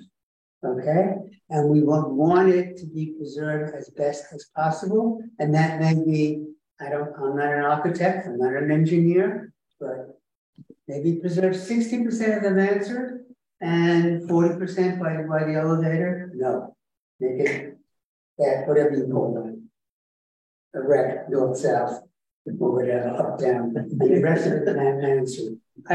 That would be in our letter, and strong concerns, and we really would want you to look at it and reevaluate it. I think that would be the consensus here of what our letter is. I would love to ask you to make a motion, but Marty had his hand up first. So let's maybe hear from him, and then if there's no issue, we can. Marty, did you want to add? I don't share the concern about that roof. It's fairly well hidden in the building. I know it's an architectural delight, but as I heard the presentation, by removing that roof, they have the ability to fireproof the building, and that's an important part of what they're talking about. We can't, from our seats, move that elevator because we don't know what constrains it on the various floors. We have to take them at their word that it is located in a place that doesn't disturb, for instance, the mechanical equipment in the basement. So we can't re-architect it, but we can be concerned about the fireproofing. As I heard it, that mansard roof has wood behind it, and correct me if I'm wrong, unless it becomes masonry, they won't have the fireproof separation from the church. Is that a correct statement? It has to be a 2-hour rated, and it's because of its slope, it's considered a wall. And there are ways to add numerous inches to the interior. It would have to be done at the interior. But it's more complicated than that because we have steel going in for the HVAC. We would lose probably 2 feet overall at the interior. A lot of those office spaces on the 3rd floor would become unusable with some of the changes that have to be made. And if you were able to visit, you saw that some of those small offices where they do wonderful things are in already very, very small. And so the changing of the roof, the way you have designed it and presented to us, slightly increases the space on the third floor. And that is an important thing for the functioning of the church. I believe aesthetics and historical features are seriously important. I love the way our committee has over the past fought for them and in some cases won for them. I think fighting for this roof is a mistake. I just want to add one thing, and I apologize if I'm interjecting in an appropriate moment, but you can see the sloped angle of this. We would have to move the elevator quite a ways to the right in the section or towards south on the plans for us to be able to walk in that area where the angular wall is today. I just want you to all see how much of an angle there is by the time that one would clear the 6'8" minimum requirement that's required for a walkable passage. Thank you. Bert or Paul? No, Coach, but I would echo Marty's concern that fireproofing and protection of the church building, separate from the mission building, is an important criteria. And I think that for me supersedes the protection of the management group. And I think the alternative methods of fireproofing on the interior of the mansard roof to achieve a 2-hour fire rating is a feasible way to go. So I'm still hearing, I think where we started, which is concern for the mansard roof and a desire for fire protection and maximum light and overall approval for this applicant. Yeah, can you not just simply ask them to explore can we not just simply ask them to explore other ways of doing it? Without and maximal usable space on the third floor. I mean that all these things contradict, and we're in the unfortunate position of having to choose among them. So Bert, may I ask you to do the thing? Do the thing, huh? Do the thing. You made the motion. Why do we have a resolution? That's the thing. A motion. I would put out there that we have a motion summarizing what Jessica had said, including, yes, we have goals here, and some of them may be contradictory, but we would like to be explored as best we can and still maintain the fireproofing, still maintain as much light as possible, and if we could, keep as much as possible of the mansard roof. Okay? And assuming that the elevator is in best position for all the reasons that were given to us. Now, I don't know if that's it. Second. I think that's I'll second that. Okay. All right. Yes. Just to clarify, but where it's voting in support of the applicant. The approval with concern. That was just expressing the concern within the first, yes. Yep, got it. Jesse, I don't see any community hands up, but I do think we should just ask. Actually, I have someone titled Charles Disability. I can allow them to talk. Hello, Charles, can you hear me okay? Oh, hello. We can hear you. Yes, I had a few comments. I was wondering, is it possible if a disability consultant could be hired to make a report? Because I think what's missing here is a lot of decisions are being made, and well-meaning decisions, because accessibility is really important. But I feel that if there was actually a consultant, a disability consultant who specializes in, ADA compliance and things like that, I think it would help to answer the question of, if the elevator's in the best position. My other question is, for one, is it possible for the ADA bathroom, if the interior could have colors that could be in a contrasting design to help people who are low vision or visually impaired to find the stall or find the sink, or maybe some sort of lighting around the mirror or something to help people with low vision. And I was also wondering if the elevator is going to announce the floors as they're going.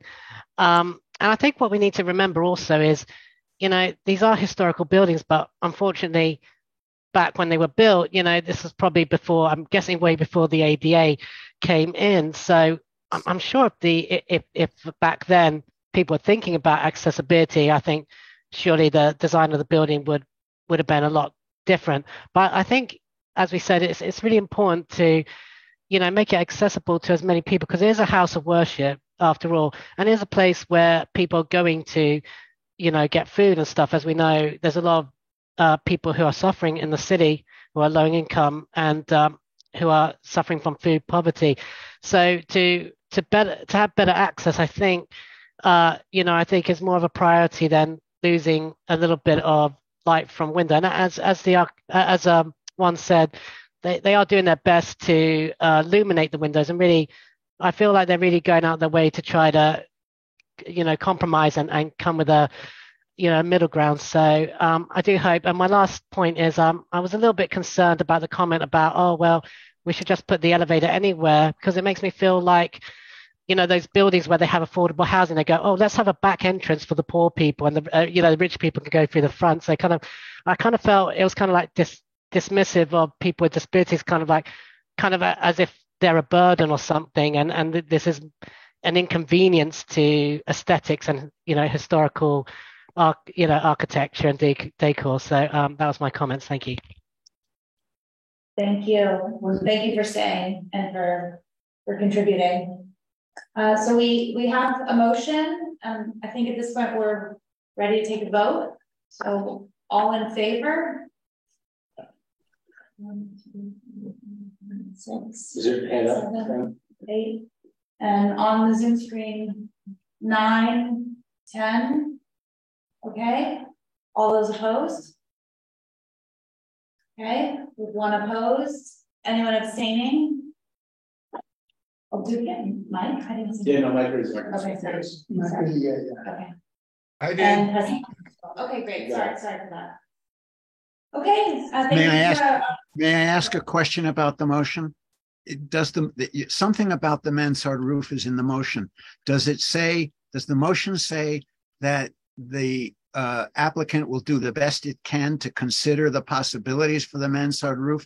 It does not say that we must absolutely keep the mansard roof. That's right. There was no insistence. It's the first sentence. That makes me happy that I voted for it. Thank you very much. Thank you. Okay, thank you to our presenters and Pearson and Michael for your good work and patience. We'll move on to the next item. Thank you so much. Thank you all for your time. Thank you. Thank you very much. Bye, everyone. Thank you for everyone's feedback. Bye-bye. Okay, it is 8:20 and we have other topics. So I'm going to kick it to Carrie to walk through the budget discussion. And then yes, so this is, the first of our annual 2 meetings on budget requests. Looking over last year's requests, both of our capital budget requests, the roof for former colored school number 4 and the funds to move the EMS station seem to be on their way, which is very impressive considering we don't make many requests at all. So that's exciting. And then as for the expense priorities, Jessica and I have a little Excel doc where we have moved over all of those that have not yet been taken up from last year. One has, which is really not probably to our credit, but was the study on open restaurants. That is underway, and I think, Bert, you can correct me if I'm wrong, but we will be hearing about the outcome of that fully in the spring and what the new laws are. And otherwise, that can be our starting point. We can ask everybody to just review that and add to it, or or we can discuss it right now if anybody has any ideas for things they want to include. So it's kind of open at this point. My memory of last year is that we kind of just started by bringing some stuff up. I'm happy to read through them if y'all want me to quickly, or everyone can peruse them on their own at this hour, and then make some recommendations that we can make some decisions on at the next meeting. That's what I sort of think where we are. It's a lot of, staffing questions, staffing for DOB, LPC, Jesse. I'm trying to, in staffing for inspection of landmark buildings to make sure nothing, gets torn down before, like, we don't have another Gainsbourg situation. This is off the top of my head. I can pull it up 1 second. Yeah. Well, just while Carrie's doing that, especially for our two new folks, the budget process is, this is for next fiscal year. There's a budget task force that works to compile the recommendations of all of the committees that will make recommendations for both expense and capital budget. And so typically each committee lifts up their priorities in priority order, and then that gets like this greater consultation by the budget task force to review that within the larger context.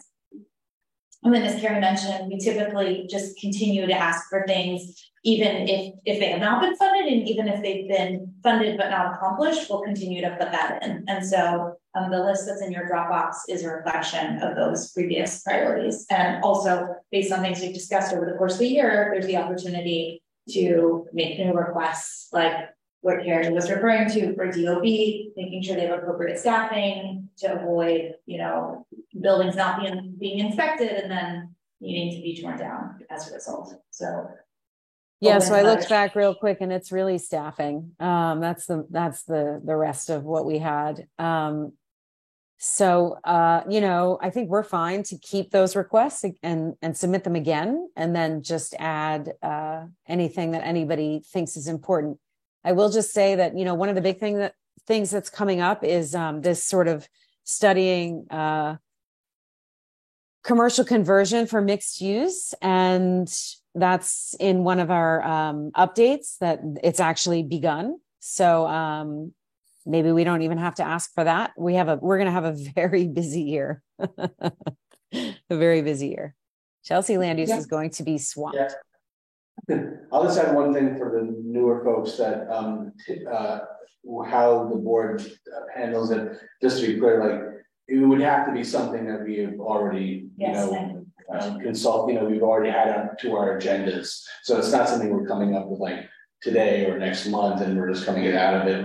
We'd want to be able to have a letter on it, and then the board voted on in support of it. So I would take a look at the letters that we've done over the last year, so you can see if there is something that maybe we want to add to that mix. And then the only other thing I would say is if someone, because I know the budget task force does it, but also it always helps to have someone in the committee take a look at the narrative parts of the statement of district needs pertaining to the agencies that we usually deal with, which is Department of City Planning, Landmarks, and Buildings Department. So, if there's something in the narrative that we think we would like to add or take away or update, that would be a good thing to do. And we send that to the district, send it to the budget task force to make sure that they're aware of that. Carrie, at last week's Hell's Kitchen land use meeting, we had some conversation we're having here today. But Carrie, you just mentioned something about restaurants, and one of the things that came up at Hell's Kitchen land use is the curbside restaurants that are going to start to be approved next year. There are fees going into, if you're a restaurant, you pay a fee, but there's no language that says that fee goes to pay for inspections. So that is an issue that's coming up with us at Hell's Kitchen. So if it comes through Chelsea as well, let's work on the language together and make it similar. Like, those dollars being paid to put up those sheds should be used to make sure that they're inspected and not going to some fund somewhere. Yeah, I think that's great. That's great. Paul, maybe you can just send us a note, and we'll change that in the request. But to Jesse's point, we will have had to done some business on that. I guess your committee maybe has. But it may be a transportation committee or maybe a BLP. Well, committee. BLP for sure has, yeah. I mean, and transportation, I'm sure. Yeah. Yeah, so we can add so we can figure out how to Yeah. navigate. Yeah. So we'll be bringing this topic back up at our next meeting also because of the way it times with the budget task force. So it is an opportunity to think more about it, and also is just like kind of inspired by what Jesse said. If there's something we haven't taken up, but you think is important, that like that's the business of the committee, and so we can use a year ahead, while albeit very busy, or we anticipate to be very busy, it can be some time to advance any of these topics as well. Just a minor question on the documents that are shared. So when I see OMB's final response, there's OMB supports the agency's position as filed with a colon. Yeah, but somehow got missed from the response. Yeah. Like that's okay. But basically what's still there is not, was not, there's no resolution yet.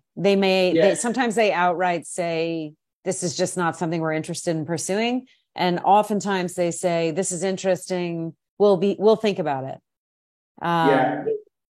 To Greg's answer though, right, that literally what they're doing is going back to the column before. That's what, yeah. That's all they're OMB will never, they'll just say that one line. Either they agree with the agency, which they always agree with the agency. Because by the way, not always, but almost always. Yeah. So yeah. Thank you for that. Okay. So then please come to next month, with any, anything you would like to add. And that will be the time that we update this document and vote on the order. And that will be that. And then we'll send it on. And I think we can circulate the relevant sections to the committee. It should be an issue for the statement of district needs. I can pull it out. The statement of district needs is in the Dropbox, but I think they can do that. We can do it together and circulate it, and then if people have edits or comments, we can work on that before sharing it over. Yeah. Carrie, I know we want to do old business updates, but we also have a member from the community here in person. I didn't know if you wanted to introduce yourself. I'm Ethan. I'm a student at NYU. I just wanted to come to just watch one of these meetings. I didn't really know what to prepare for this, but yeah, it was really interesting. Great, welcome. Thank you. Wait till you hear what we have now. This is the good stuff. Okay, Jessica, you want to start? No, you take it. You prepped on this. Oh, okay. So we haven't, we have, as you saw in the Dropbox there, we have drafted an admin letter, as we discussed in July, for the Chelsea NYCHA proposal with all of the questions that we have for NYCHA, Essence, and Related from our initial presentation. Unfortunately, we have not gotten anything back. Which is why we took the NYCHA proposal off the agenda tonight, because we didn't have anything to tell you. We are meeting with them on Wednesday, I don't know, sometime this week. Sorry. It's been a very busy month for us, or August, September for us. And we are meeting with them in a couple of days. So we'll have something to be able to share. And we are having a joint committee meeting with HHHS on the 27th at 6 p.m. at Fulton House. And it's really important, I think, that everybody from the committee here attends. Hopefully we'll have some more information. If not, we at least have the update of the fact that we're trying. We are very much trying to find out the details of this. And we know that from the full board that people want to be heard. So we are going to make sure that they are. And I think that's the update on NYCHA. Mike, you have a question? I do. Comment? Go ahead. Yeah, when you say we are meeting in a couple of days, who's we? Oh, Jessica, myself, Joe and Maria from HHHS, and Jesse and Jeffrey. So it's hopefully to get some answers to a response to the letter that we sent. which is in the Dropbox. Yeah. And who's going to that meeting? From who I just said. No, but on the other side. Oh, yeah. Jesse, you want me to pull up the invite? No, it's okay. I mean, NYCHA, my understanding is NYCHA, and it sounds like they have involved more members of NYCHA's team on this besides Jonathan. And then I believe Essence and Related. But you're not sure because well, I think there's some question as to the breadth of these questions, right? I mean, are we in the habit of asking for a preview of ULURP? Absolutely. We are. Absolutely. 100%. Okay. 100%. We're a land use committee. We must know that information. Yeah, beforehand, in other words. Absolutely. When was the last time we did that? We always do that. Sorry, Jesse. No, I'm just curious. I'm just curious. I'm curious. I'm just talking about process now. Yeah. So, before an EIS, we always have the information on what the ULURP action is. We don't have that information. Right. Okay. I have a question. But it's handed to us, right? I'm curious about the process of requesting it. Well, it's usually handed to us, but we have not been able to get it. We've been asking. So we have officially and formally asked now because it's not been given to us even after our informal requests. Yeah. Yeah. All right. I can't see in the room, Jessica, but yeah, I just want to make it. Sorry, Jesse wanted to. Yeah, I know Bert has his hand raised. I just want to get clarity on what Carrie said in terms of the meeting on the 27th. It's not a committee meeting. No. Just so clear. I think Carrie's right. It would be great if everybody was there, but it is not a committee meeting. Therefore, it is not going to require quorums. We're not holding a vote per se at the end of that meeting. And where is it exactly? It's hybrid, so you can attend both in person and virtually. But the in person is at the Fulton Senior Center, which is 119 9th Avenue. Oh, that's the place with the great yes, yeah. And we are working. We were working on it. We are working on the acoustics. We're working to learn from the situation at the board meeting last month. We are also putting together some materials to help orient everyone, including our committee members, as to the sort of where are we coming from, where are we going, where are we in this moment. For example, there's not a proposal in front of us right now because we haven't been given a proposal. So we're really trying to clarify some of that, and we're hoping also to put all of that information on our website.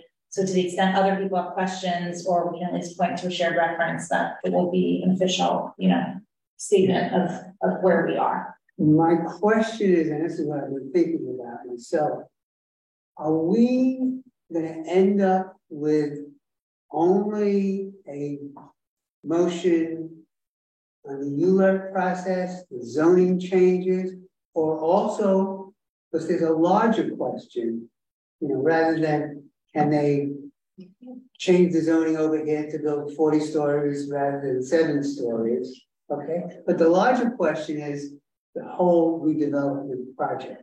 Are we going to also end up with a resolution? I'm looking at you, Brandon, all over. Are we also, because there's another aspect, the overall. Well, I think that's why, and Harry and Jesse, that's a different kind of resolution. And that is also why, though, this is a joint effort with Housing, Health and Human Services to make sure that all of those issues are being considered. But as we've said, and Carrie's really been pretty eloquent on this, which is that, for the purposes of this meeting and this structure, we're focused on the ULURP elements and the land use elements. But as a board, we need to be focused on the entire picture. And I think between the two committees, we will be able to get all of the questions answered.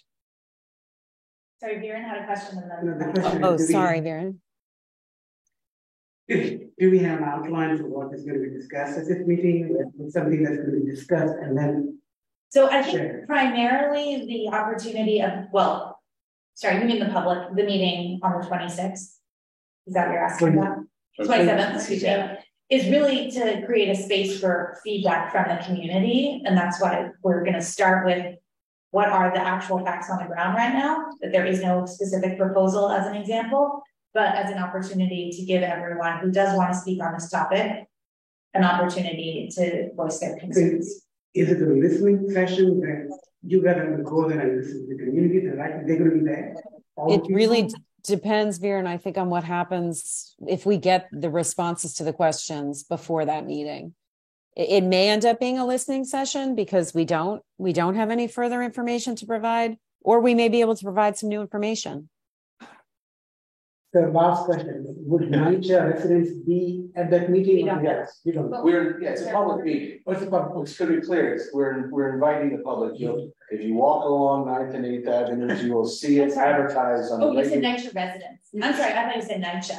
We invited NYCHA? That was my question. I misheard you. Sorry, right. NYCHA residents are completely invited. The public is invited. We're working with the TA. We're working with everybody that has contacted us about this to let them know about this meeting. But we also have invited NYCHA as an organization to attend, whether they attend or not, and how and what role they attend. We've yet to figure that out. I think that's going to be figured out from conversations with them. And sorry, Baron has one more question. One more question, Carrie. Sure. Sorry, guys, I can't see the room, so that's why I can't see Viren. If you're like raising your hand, I'm sorry. Sorry about that. Not a problem. Last question is, there's a lot of misinformation about the percentage of people who agree to this and don't agree to that. 30% or 57% agree to that. Can someone clarify, because that's not very clear at all? That's one. It's the whole section of our letter. I'm sorry to jump in. The whole section, one of the sections of the admin letter, clarifying that, I think is, we asked that question. We asked a series of questions. So not only to just not to debunk anything, but to actually just for the public to generate what is actually just as a disclaimer here in this committee meeting. I have a lot of experience in NYCHA, tremendous amount of experience. I mean, I actually did things with them, so I do know a lot more. And I have actually in this room probably I'm the only one who has actually physically, personally visited each and every NYCHA location. So what I was going to just. Oh, sorry, Vera. My gosh, I keep interrupting you. I'm so sorry. No. I was just going to say that we, just so the committee knows, both Triple HS and Chelsea Land Use requested for NYCHA related and Essence to come and present to the committees, and they weren't able to do that this month. So again, that's another reason that we postponed. So we're going to keep asking them to come, and eventually we'll get answers to the questions. Okay. The only reason why I mentioned NYCHA, if you have any questions and feel the need, ask me. Please do so. Yeah. There's a lot of information that is not discussed, neither in this committee nor at the board. Mike? That's very true. Would you want to share some of the information that's not been discussed? There's a lot of stuff about there's a lot of misinformation within the committee and the board. There are 347 locations that NYCHA owns. Not all of them are being run by NYCHA. Many of them are privately managed. The buildings have gone through a bunch of lot of things. Right. And over 15 years of mismanagement, there is a stopped lot of work that was to be done many years ago and haven't been done. And in terms of money to be spent to fix things, you'll say there's going to be a lot of money to be spent if you want to fix it, but you can't expand it. And that's where the disconnect lies, and that is the conversation that I have personally had with then Mayor of New York City. So this goes way beyond. I'm talking about a couple of different chairs of NYCHA and a couple of different mayors of New York City. And the disconnect, maybe significant disconnect, is not how much money to spend or not to spend. What do you get out of it? If we spend this kind of money, what is there to show? If you're just going to fix up the buildings for NYCHA, forget it, right? And I think that is a major contention, which is why this other plan is being sort of kind of welcome, because there's going to be new housing being built. Yeah. And I have personally studied 30 locations. Just so everybody looking at this, I'm doing this disclaimer, Jesse, right now, because I've asked this question before us when Betty was the chair. But it's not public housing. Viren, thank you very much. What's this? Viren, thank you, Viren, because this is the first we've heard of people with experience in cases where you've thrown good money after bad, all right? And that's what they're trying to avoid this time. You cannot put more money into a decrepit building that can never, ever be brought up to speed, you know? It just can't happen. You know, you can make this building that I'm sitting in right now look exactly like it was the day it was built. It would not be sufficient, okay? It just can't, they can't put enough money into it to make it work. And you know, Jerry Nadler had something to say at our meeting the last time, and he said it perfectly, you know, give the people a decent place to live, by God, finally. And to see people standing in the way, throwing glass in the road, it just doesn't make sense to me. Especially if you don't live here, you shouldn't have such a voice. Okay? I don't care who you are. So long as what's being built does not in some way damage the community, right? So we're going to have a lot of conversations around this and appreciate everyone's input. And we're going to, you know, get the information that we need to be able to take, you know, a vote on a land use action. And that's sort of where we are right now with NYCHA. If everyone's all right, I'm going to move on. Yeah, well, no.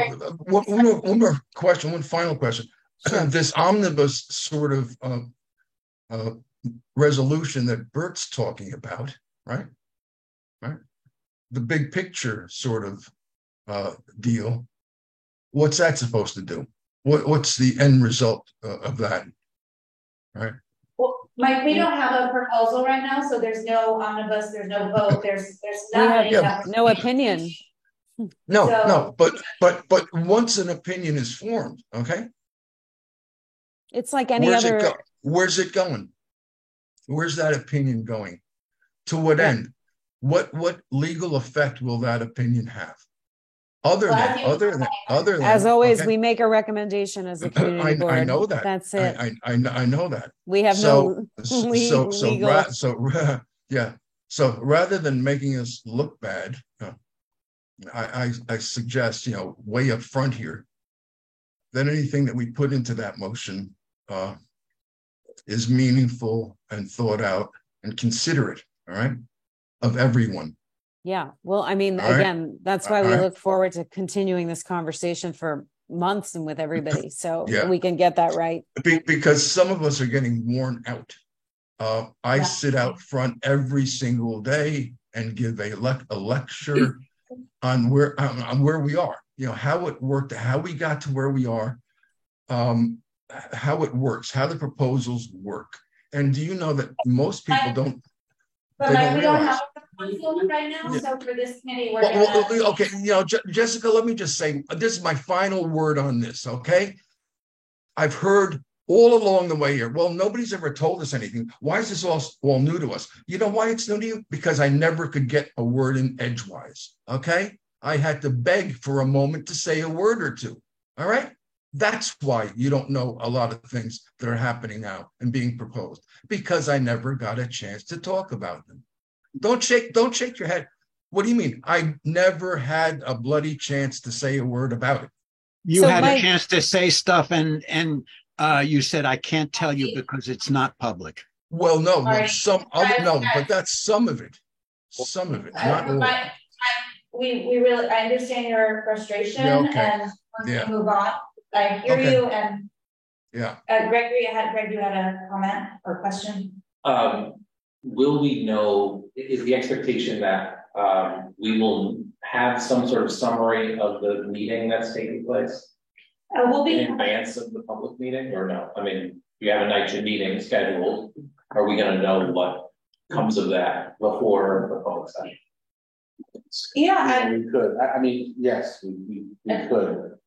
I think it really depends on what we hear, if anything at all, but Carrie and I can speak about the best way to convey that information back out to everyone. I know if I were in your shoes, I would be very interested in advance of the meeting. I guess the second question would be, I mean, I think it would be beneficial to know what's knowable. Of course, you'll have to determine based on the conversation. I'm going to guess you may not get a lot of detail or responses to the questions. And specific to the public meeting on Wednesday, is the intent as well perhaps to just circulate the plan, or I don't want to say strategy for the meeting, but just to be clear about what I want to say the agenda is amongst the community board members. I mentioned that simply because I think sitting in the crowd in the last session, obviously that was intense. It's going to be likely more intense. And I think we as community board members, it would benefit us to know exactly what we're seeking to accomplish, what the strategy is as this unfolds. Yeah, I think that makes sense. I would say that knowing what we know now, which hopefully will change actually, that we hope to have more information between now and Wednesday, really is an opportunity. We are approaching next week as an opportunity to simply just hear from people. There was insinuations at the board meeting that it was not a public session, which is obviously false since it's on every link kiosk in the district, et cetera. But we want to make sure that we're creating opportunities for people to share their concerns and their feedback. And seeing as we couldn't have it on this agenda or HHHS for room concerns and others, we want, so first and foremost, I would say that is the goal, and to some extent doing some level setting about where we are in the process. Unclear if we'll, I mean, the managing of the meeting last time was challenging, at the board meeting was very challenging, so how much we'll be able to convey, but hopefully that can all be in a Dropbox or shared, and so at least we will all be clear on what we do and do not know. And just for one more point of clarification, if I can, the meeting that NYCHA, the virtual meeting I recall where Jonathan Gouveia presented information, was that the first time the conversation was specifically with the community board? There may have been other conversations, but I mean, was that the first presentation to the community board? That was the first presentation to the public. To the public. So there had been conversations with the community board prior. No. So there was a all encompassed. There was a one meeting held I have to look back at my timeline. There's one meeting held with all of the electeds, with NYCHA TA, with the mayor's office, with related in essence. There were members of the community board at that meeting where we were told that there was a new proposal. At that point, and then it was decided that that new proposal would benefit from going back to the residents of Chelsea, Elliott, and Fulton and let them kind of spend the time picking it apart, understanding what it is, voting for it, recommending. That's something for me to track, not voting for it, but taking a survey for it and understanding all of those points. And that's what happened basically up until the middle of the summer, and then the NYCHA came out with the results of that survey. Right. And that's when we said, okay, well, now you're obviously clearly ready to announce what's going on with the proposal. Let's have a public session. And that was the first time that the new proposal was presented publicly at that virtual session of ours. Got it. First public session as a follow-up to the survey. That's what that was. Yes, I mean, just to be clear, we were involved with anything with this. No, I understand. No. I just wanted to know in terms of timing, in terms of when the presentation from NYCHA. So part of what you're asking is what's going to be, what we have realized is there's a lot of misinformation and not clarity about that timeline itself. And then also like our role in board's role. So part of the public meeting on the 27th is the point of educating and informing everybody about that. So that's a timeline will be included in that presentation. So, and understanding what the next steps would be for that as well. Got it. And one final point, if I can, and it's not a question, just to say this, obviously as a New Yorker, I've been paying attention to this, but I'm a new community board member. So I'm trying to get up to speed on the timing of things. I recognize, and I'm saying this intentionally right now, I recognize there are folks who are much farther ahead of this, whether they're residents or not, about where this is. But for me, from where I sit, there's value in just knowing the timing of how it is that information is getting across. Yeah. And I think there's value in us understanding that as a body, as we move forward, regardless of where it is you are in the knowledge base. Yeah. So for Chelsea land use members, and I want to support the residents, and I want to support community board members who are residents. I just want to know where we stand as that information unfolds. Thank you. So for Chelsea land use, we're going to have to write a ULURP letter. And, you know, the information that we have right now is the information that you have seen, and that's it. So we are trying to get more information so that we can start to think about what these ULURP actions actually are. You know, like as basic as what is the FAR, you know, so it's really can be very specific stuff. And that's what we as a committee are trying to get. HHS has some other questions that they want resolved, and hopefully by, you know, together we are going to get this information. So you're just right along with us. We're all at the same spot here pretty much, except for maybe Mike and Hector and any tenants who are, you know, who live in the Chelsea, Elliott, or Fulton houses. Well, the tenants aren't going to know anything, but the people on the committee are, okay? The review committee. I'm going to give you a little insight, which, you know, I haven't been able to do before, but I can do this now because nobody's told me not to. The hope was that NYCHA would have signed off on this deal by September 1st, all right? At which point the transition period would have begun. And that's a 3-month-long, you know, period where NYCHA and Essence and all work together, right? You get to understand how this thing works. You know, fix some stuff that NYCHA couldn't do on its own for lack of funds, and they wanted to jump in here right away.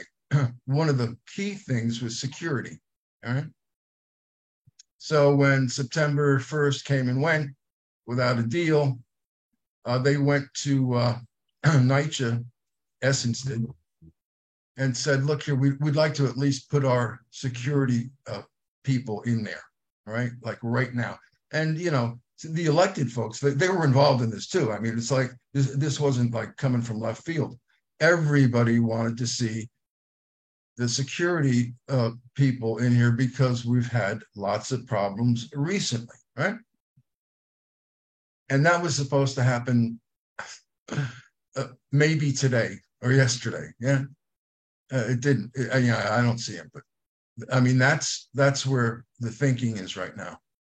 If they're not going to at least sign off on the entire, on the whole thing, then at least let's, you know, touch base on some of the critical things that need to be addressed.